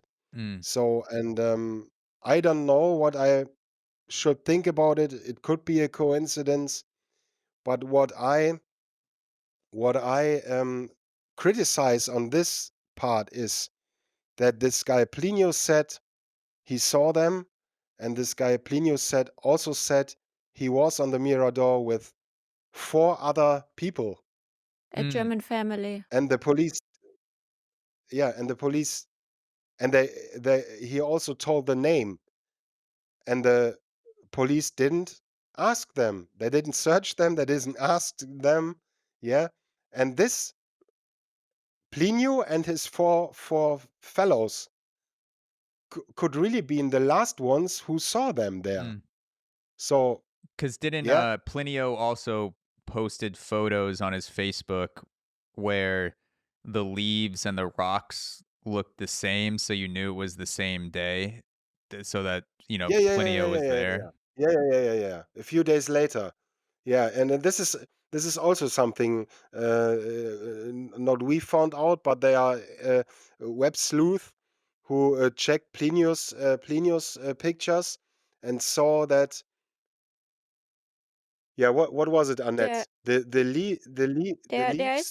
there are some bushes in the background of the photo, and the same bushes in the photo of Kris and Lisanne. And usually, because the Mirador is a very windy place, there is wind all the time. And so my guess is that after a few hours, no leaf is like the same like hours before, because it changes because of the wind, and sometimes it's really windy. But the bush, which is seen in Plinio's photos and in Kris and Lisanne's photos, and has little leaves, and these leaves are Mm, exactly the same. So it must be in the same day, or even in the same hour, in the same time frame, because if not, the little leaves would have changed after a while. For, mm, let's say, because he posted the photo, I think, on the 4th of April, and if he was there on the 4th of April, but Kris and Lisanne on the 1st of April, then the leaves would have changed. And so mm. that is Yeah, impossible. Yeah, yeah, yeah, but he even confessed to the police But he that was he has there. been on the Yeah. 1st of And April. yeah. So the picture is from yeah, that and day. important to say is, we don't say that he has anything to do with it. I mean, it can be, but it doesn't have to be. But we criticize that the police didn't investigate properly. They didn't um, find the German family, the German tourists. I think they even knew in which hotel they stayed, but they didn't go there to find the family and question them. Mm, So Plinio Yeah, was and you probably the last person to see Kris and Lisanne, yeah, but and his yeah, yeah, and not only Plinio. We were talking about the 4 guys in the car too. That mm, is kilometer from this away, and they haven't been asked whether they saw something. And then maybe Plinio with 4 other guys, so 5 guys could have been on the Mirador with Kris and Lisanne, mm. and everything they could have noticed could have been yeah, important, you Yeah. know? No matter if it's another guy following them, or hearing that they want to go down and hearing the reason maybe, or yeah. So if you really want to find out what happened, you have to ask everybody who was close to them. yeah, Mhm. Yeah, Yeah, Plinio, like you said, he may not have been a perpetrator, but it certainly seems likely that he would have had some information on the whereabouts or had possibly seen one of the people in the car. He might have been able yeah, to connect the yeah, dots if he was yeah. questioned. Yeah, and if he knew something, there could be reasons for him to keep it secret. Maybe he's afraid of something or somebody, or um, yeah. So we don't want to Yeah. raise suspicions, but we want to uncover what went wrong, and that's a yeah, lot. yeah. It's Plinio is like Feliciano. Feliciano is much more than Plinio. Feliciano is the other guide. Mm. Um, uh, w- um, And Feliciano is for the internet the main murderer, the key. Yeah, he was the The one that people, or at least people on the internet, suspected of being yeah, the yeah, perpetrator. Mm-hmm. yeah, yeah. But you know, To him and his son and his son's friend, the so-called Pandia, they are the most existing theories. So Feliciano and his son, we get so deep into this involvement of Feliciano and his son that we can exclude that he had something to do with the disappearance. mm, Yeah, this is fantasy stuff. We yeah, see it on the files. We see it on al, ali, ali, alibis, yeah, alibi. and Annette, you describe going hiking with Feliciano on the Pianista Trail overnight, Mm-hmm. right? So you've spent time with him. Uh, you know, it just seems that he wouldn't be the type of guy, at least behavioral wise, that he doesn't act like someone that would have been a perpetrator. Yes. Zach, let me tell you something. This is I'm more afraid of certain things than Annette because Annette went with Feliciano a few days after she arrived in Boquete, and we didn't know Feliciano personally, and Mm, she told me, "Oh, I met Feliciano today, and we will walk behind the Mirador together." So, and I was in yeah. Germany on my phone, and she told me, "No, she goes alone with Feliciano, the guy who 100,000 of people think the murderer of Kris and Lisanne is." Behind the Mirador alone. And she told me, "Yeah, I call you when I'm back." So and I'm sitting here with my phone, and hours and hours and hours and hours passed by, and I thought to myself, what if our impression was wrong? Yeah, Mm, that he had done something. So and this was yeah, hard for me. you And you then you have a lot of yeah. lady balls, Annette. Huge lady balls. Yeah. She has. Yeah.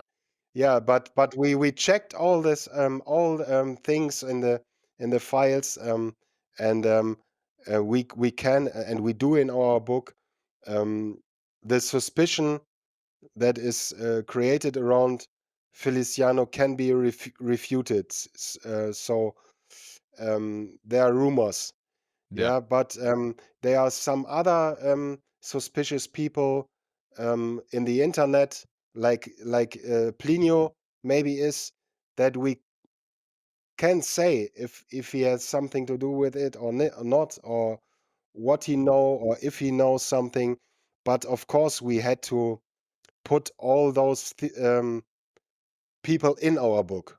yeah. So Yeah, and I yeah, should say but that for people that are listening to this conversation, there's so much in this episode that we can't cover, like the backstory of Feliciano and his son. There's multiple theories when it comes to the crime versus the accident, other evidence, and if anyone's at all interested by anything that they're hearing in this conversation, they should definitely go check out the book Still Lost in Panama, because that's going to be the most complete context of the case files and the research, and then also Annette, your experience actually going and questioning eyewitnesses and hiking the trail.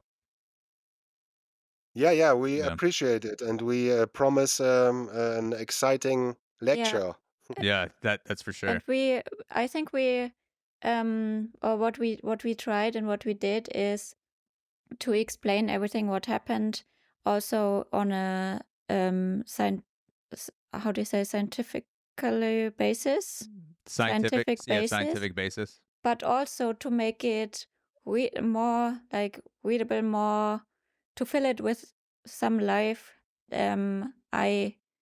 I describe my experience in Boquete, but all the readers don't have to be worried to not see what is our opinion and what is something we read in the files, You know, because yeah, we make it yeah, very clear. We make it crystal clear. Every time I write about my interviews or my hiking experiences or the meetings with Feliciano, I write that now it's my experience, my opinion. That's yeah. Annette is telling this because, of course, we read some things about our book in forums or something like that, and like I noticed it myself before I wrote the book. People can go crazy if there is somebody who have another idea of all the things than other people have. So there are guys that for years are totally sure and do everything um, to telling Feliciano is the murderer and have their special theories and work on it day and night. And of course, they are not amused of our book. So this then comes to yeah this is very, very bad, actually, because some people even accuse me of being so naive to just yeah trust Feliciano and everything he says. And some people accuse me, or some people send me messages and they say, only because you find him likable, it doesn't mean that he's not the perpetrator. yeah But it's just not true, because I think he's likable and he is nice, but he also has an alibi, and he also never shows up in the files, so nobody of the criminal police Singapore authorities ever found him suspicious. So, and there yeah are For sure. different yeah reasons more than just me finding him likable. For sure. yeah. This is I let me just add one thing, because we yeah, maybe it's a little chance we didn't talk about those stuff, and we don't want to talk about it, but this is something which is related to the case, and therefore it's important to tell, because it is special about this case. I said I wrote many books, and I wrote books about controversial topics, yeah, Wehrmacht soldiers, Nazi crimes against Germans, and even political books. And there often is, arguments between the readers. Yeah. But I never wrote a book where people are so aggressive and so convinced of their views like this. Yeah, Mm. no war in history is comparable with this, and this is, I think, what makes the case so special. That there's a really big fight between the lost theorists and the foreplay Sometimes it's theorists. like Yeah, Yeah. they didn't work. baseball teams or football teams, fighting Yeah, yeah, against each Yeah. other. It's yeah, yeah. crazy. They didn't work together. So you sometimes have the feeling the facts are not interesting as long as it's not your opinion. Yeah. So It's really saying something when people are sending you more angry messages about this book than a book about Nazi war crimes. It's really dividing yeah, the people. yeah, Uh, yeah, I yeah, so I yeah, just wanted to go through, and we could do this quickly as we start to end off. I just wanted to go through a few more of the photos just to get your thoughts on what your initial reaction was, background, or both, whatever comes to mind when you see these photos. So the next one, let's see if it'll pop up. So this one right here, what comes to yeah. mind when you're seeing this photo? Yeah, this is the last picture, 507. Yeah, Or 508? 507. No, 5 508. 508. 509 is missing. Yeah. Yeah, this is the Annette, you were there, I was so there a lot of say times, yeah. So when my first impression was like the other photo, I thought, "Oh, that looks very nice," like a nice little stream, and they were maybe filling up their bottles because it's drinkable, the water you can drink there.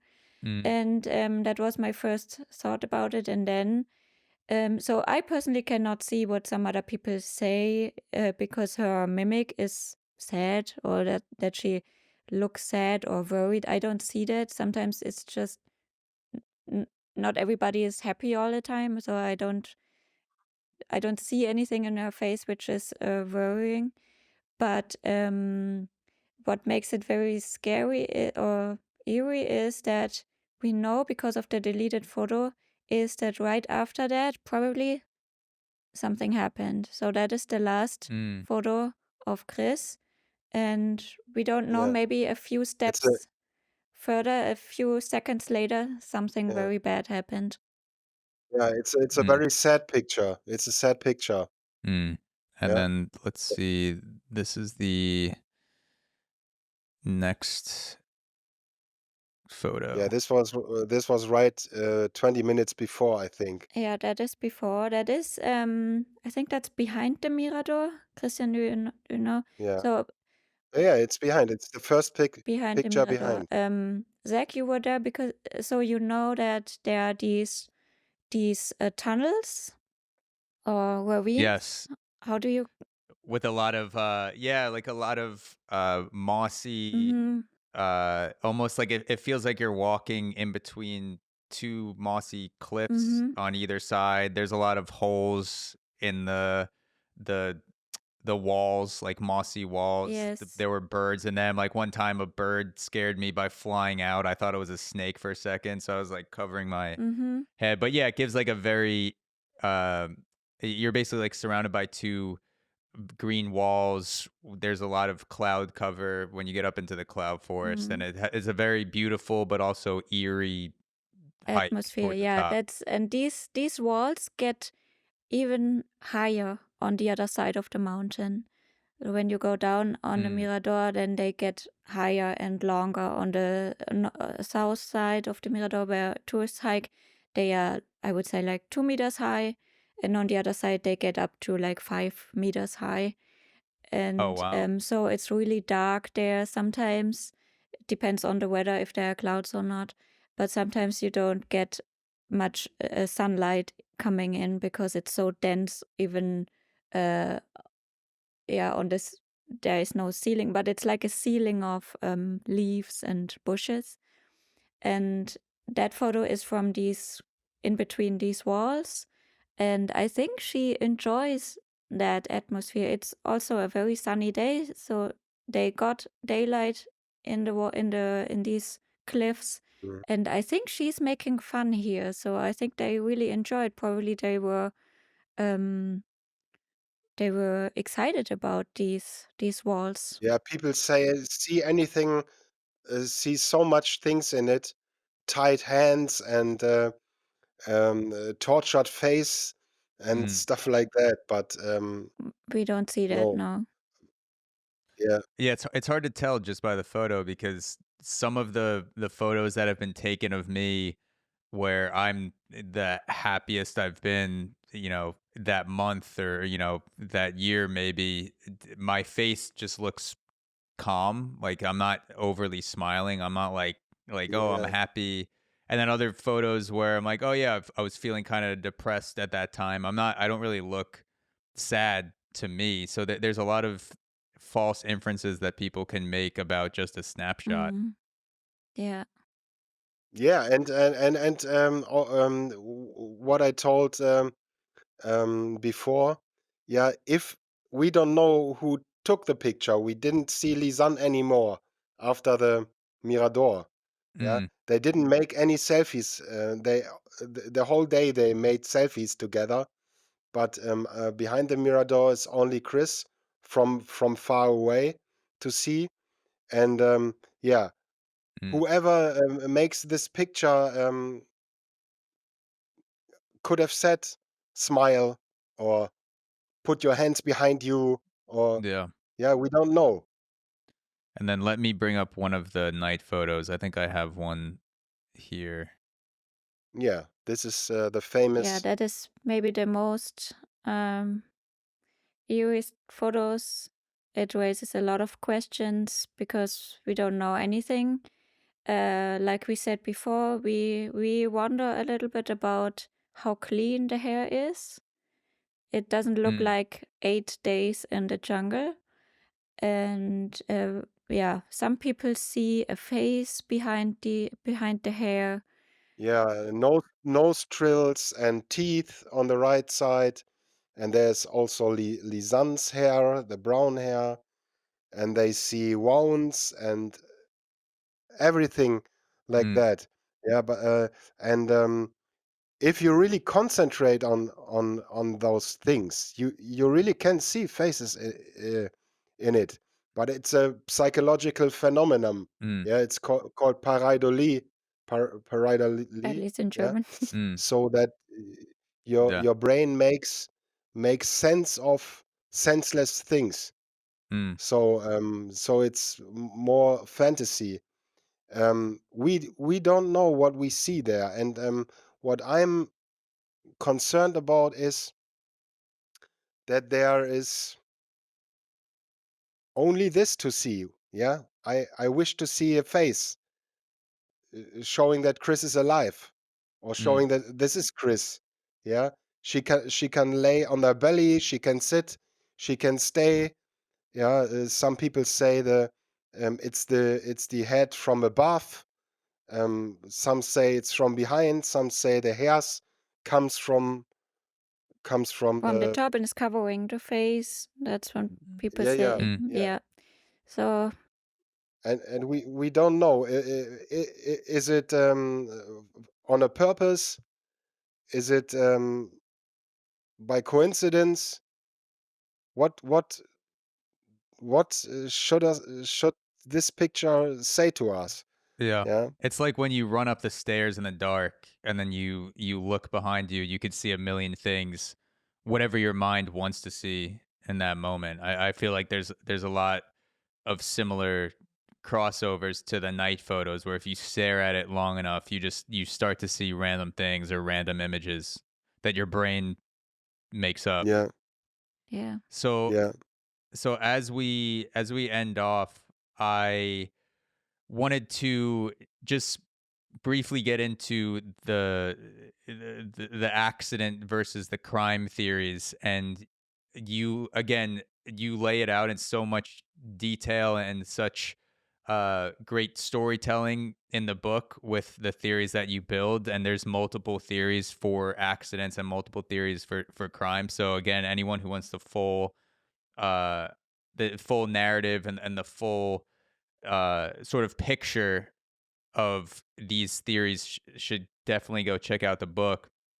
But for the accident theories, I know you've said that you don't think it's an accident, but or cannot be purely explained by accidental means. yeah, But if there yeah. was a theory that was most likely to explain the deaths being an accident, what theory do you think that would be? And basically, like, what's the strongest accident theory that seems plausible? Should Mm-hmm. should I? Yeah. Yeah, for me, an accident is possible. Definitely. For me, a lost scenario is also possible, but both not without foul play. So it could be that an accident happened or that the girls got lost, but then they must meet somebody or something. Yeah, somebody maybe who did other things to them. Mm, Yeah.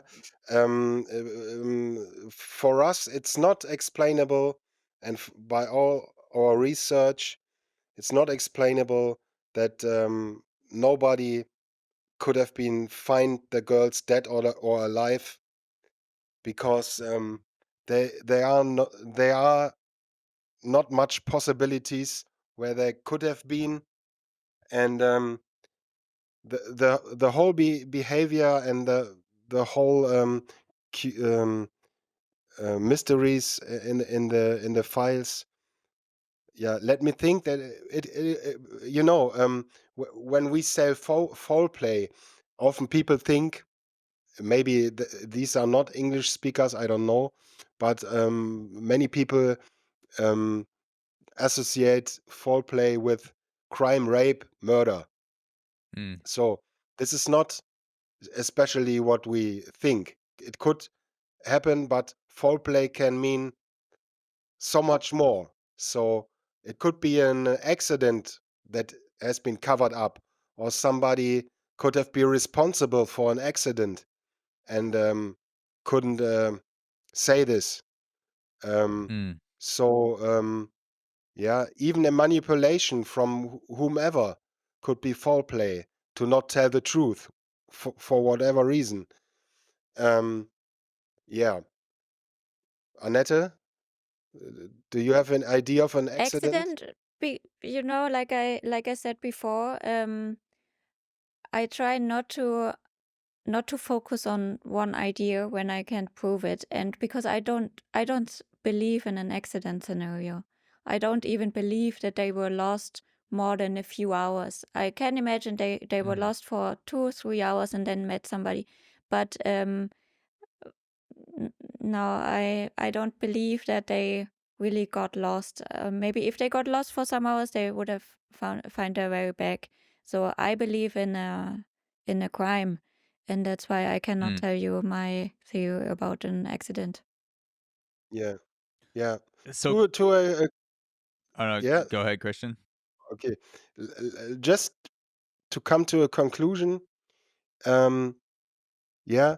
Um, what we really wanted to do and what we do is to put all facts and to correct all misinformation and give an overview of what happened in detail, because we spoke to so many people, and Annette experienced the trail and slept in the jungle, and we searched for everything we could, and but we don't say at the end this happened. Yeah, Mm. there are people who say, and now who's responsible? Who's the perpetrator? This is not what we want to say, and this is not what we can do. Yeah, Mm. we can say we believe for that and that reason that foul play took place, but if something could happen after that, Panama must have a new investigation. Mm. This is not what two German journalists Mm. can do. Probably you need Yeah, new forensic investigations to find out what yeah, happened. yeah, So, yeah. do you both think that a crime scenario, a scenario involving criminal activity, is most likely? I think we can say that. Yeah, we don't want. So we won't say that we are convinced for 100%. Yeah, But Mm. this is it's most most likely likely, because of a absolutely. lot of things But we explained to you now, yeah, and yeah, also yeah, because of the whole impression I got when I was there. I stayed there for 5 months, and I'm still in yeah, yeah, touch with a lot of people, and a lot of people only talk to me behind closed door in a whispering tone because um, they were afraid that somebody might hear them. So they were yeah, yeah, yeah, scared, or at least afraid of other people. And I heard a lot of things happening in Boquete, and from of some things I don't know if it's just rumors or it's the truth, but I heard a lot about money laundering and drug trafficking and these terrible things. And I know that there are some things which are covered up, and we don't know if there is a connection. I don't want to tell that there is a Mm. connection, but we yeah, cannot say that there is no connection. And because of all these yeah, things, for me, a crime is just more plausible. Mm. yeah. And there are so many people in Boquete too who have this feeling. Yes. Yeah, Mm. normal people in Boquete, and even people who knew Kris and Lisanne, like Sigrid, the masseurin, The or neighbor. the neighbor they befriended with, and they all say this was not an accident. And if you go there to Boquete and you get yeah, despite all the facts, you have a feeling, yeah. And Mm. I I I can say for sure. Okay, I can't talk for anybody, but I think we are all fascinated of of the case. No matter if we think about foul play or lost or accident, we all know that there's something what is not right. Mm. Something does not fit. Would Yeah. would you be surprised if let's say the theory or if there was more evidence collected that gave a definitive answer to leading to the outcome of criminal activity and that it pointed in a certain direction, would you be surprised if it led back to the pickup truck with the four guys?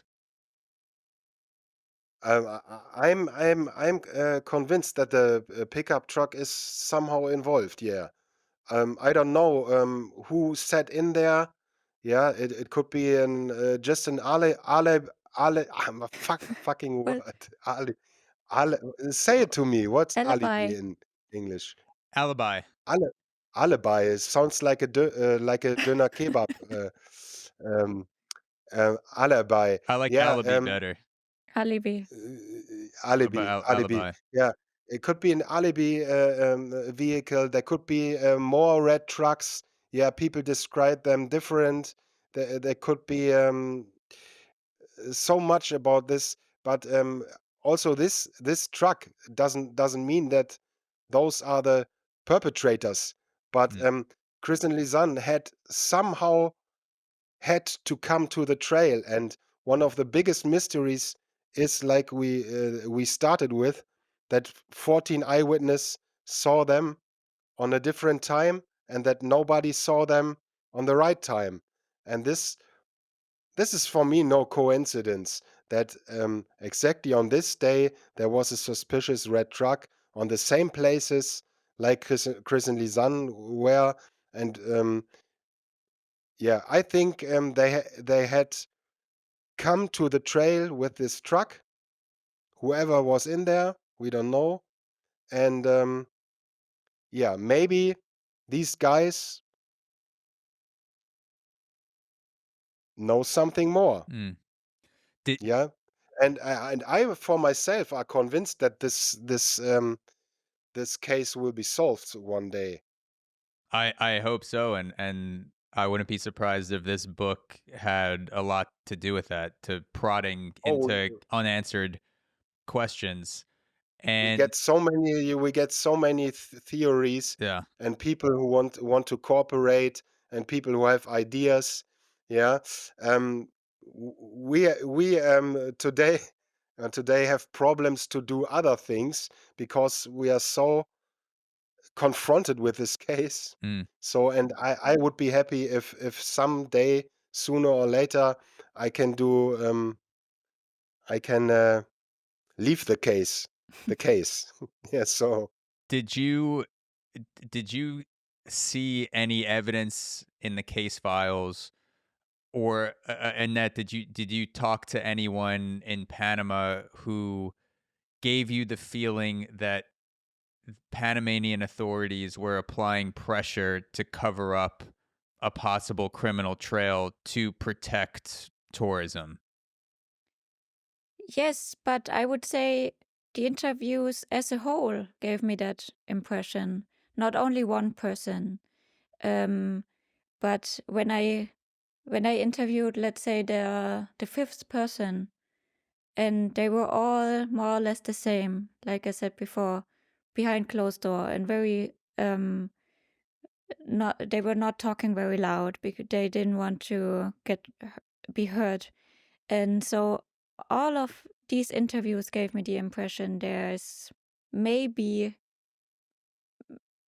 some yeah, maybe some people from the government involved, at least in covering up what happened, or at least in covering up that the search went wrong, But I think Mm. one motive would be to protect tourism, and that is what the president at that time even said in television, that Boquete cannot, it cannot be that a crime took place because cannot Cannot afford a afford a crime crime. because He tourism said, is too, yeah.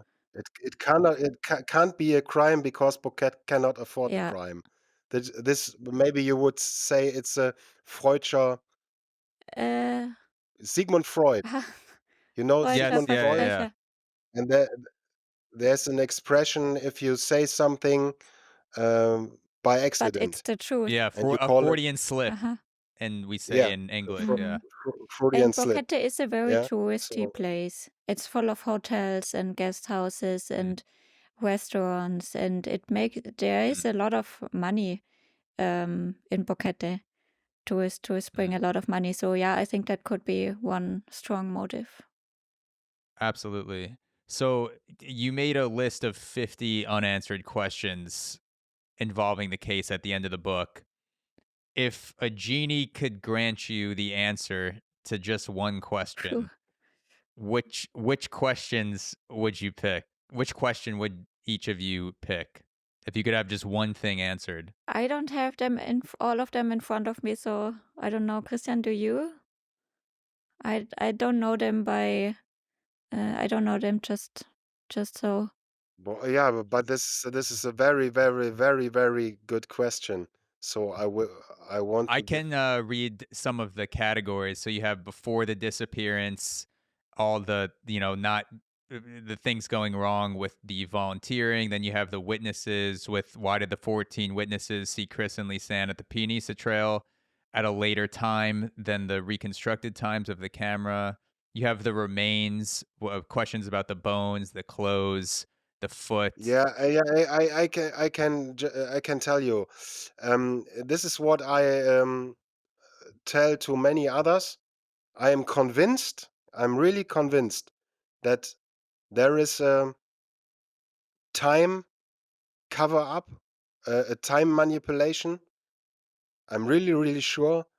And whoever can solve this mystery, why the camera time says something different than the witness, who can solve this mystery, maybe he can solve the case Mm. Mm, because um, this leads to the whole case. There is there is a time and place confusion, and this is something somebody has implemented. mm, Yeah, and there must be a reason. And who can solve this time mystery can solve the place. So I would ask: Are the witness right or the camera? This mm. would be my first wish to know. Hmm. Is there But I would, and Annette, if you have but an answer, you can let me know too. I know you don't have the questions in front of you, Yeah, but if something comes to mind, you can let me I'm know. just reading a little bit, but no, I think I couldn't decide. No, it's it's too hard. It's hard to decide. So it's a lot. It's a lot of information. Do you have? I wanted to ask you both. Do you have any suggestions or just I guess if people who read the book have information that may lead to the case opening up in some way that may lead to a better investigation, do you have suggestions for where people should go with information? Should they contact you? Should they go to a please different not to the authority? parents. Please not to the parents. Don't bother the Yeah. parents. Mm, There are so many people who find out the addresses of the relatives, and they want to have closure. Yeah, they want to be hauled Mm. out of it, and I think everybody should respect this. So I think it's a good way to um, contact us.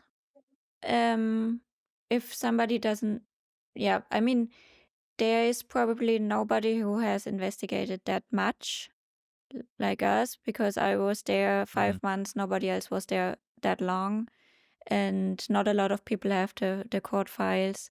And so I think I don't know about you, Christian, but I would say, yeah, yeah, we would. we can be contacted, and then we can see which person, which organization could be a good choice.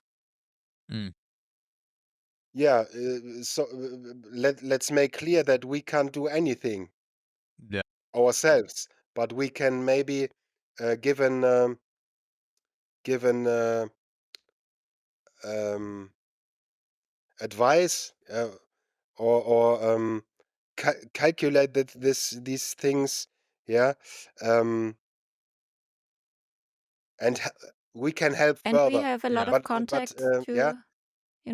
I'm in contact contacts with in lawyers, Panama. So yeah, and we yeah. we are in So contact with some in this experts way, of the camera, of the phones. So if, for Mm. example, somebody does tests with the camera or the phones and wants to share his what he finds out, then they can contact us too, because we have other experts who work with the phones and the camera. yeah, and Mm. we know the guides and we know the search teams, and so if there really are new evidence, um, it could be a way to find the right people then. Mm. Yeah. And where's the best place for people to buy the book and also keep up with your work, whether it's social media, websites, things like that? Yeah, we have a Yeah, website. We have a website. It's Still Lost in Panama, with the little thing. How do you say? Dash. Dash, yeah, Yeah. .com. And from time to time, because we are very busy, but from time to time we post something there, like report about interviews and stuff, or yeah, things. So like behind the scenes stuff. Mm. And Yeah, Yeah. and the book is available on Amazon. We especially published at Amazon. It was my first self-publishing book because we had it so secret to the beginning that we didn't want to have a publisher involved. So we Mm. make everything on our own. So we had published at Amazon, and Amazon delivers over the whole world. And what I was very lucky to see is that the book has a very good quality, Mm. printed by Amazon. but Yeah, for and the German listeners, can also buy the print in regular bookstores in Germany, yeah, I don't know if Zach has German maybe. viewers.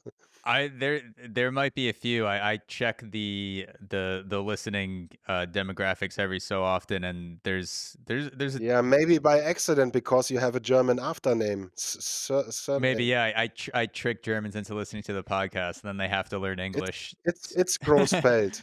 It's Yes. Grossfeld. Yeah. Yeah. Yeah. You know Exactly. what that means? You know what that Is it means? big field? Big field. Yeah. Yeah. Yeah. Yeah. So yeah, I'm also gonna link everything that you mentioned with the website and the where to buy the book, so people can go there. It'll be wherever people are listening now in the podcast, or watching on YouTube. I'm gonna link everything Yes, to YouTube. the episode so people can check it out. And I post some of And Yeah. the hiking videos which I took on YouTube. okay, perfect. And I'll add your. Oh, I'm sorry, I almost just knocked over that glass. I will. I'll post the YouTube as well.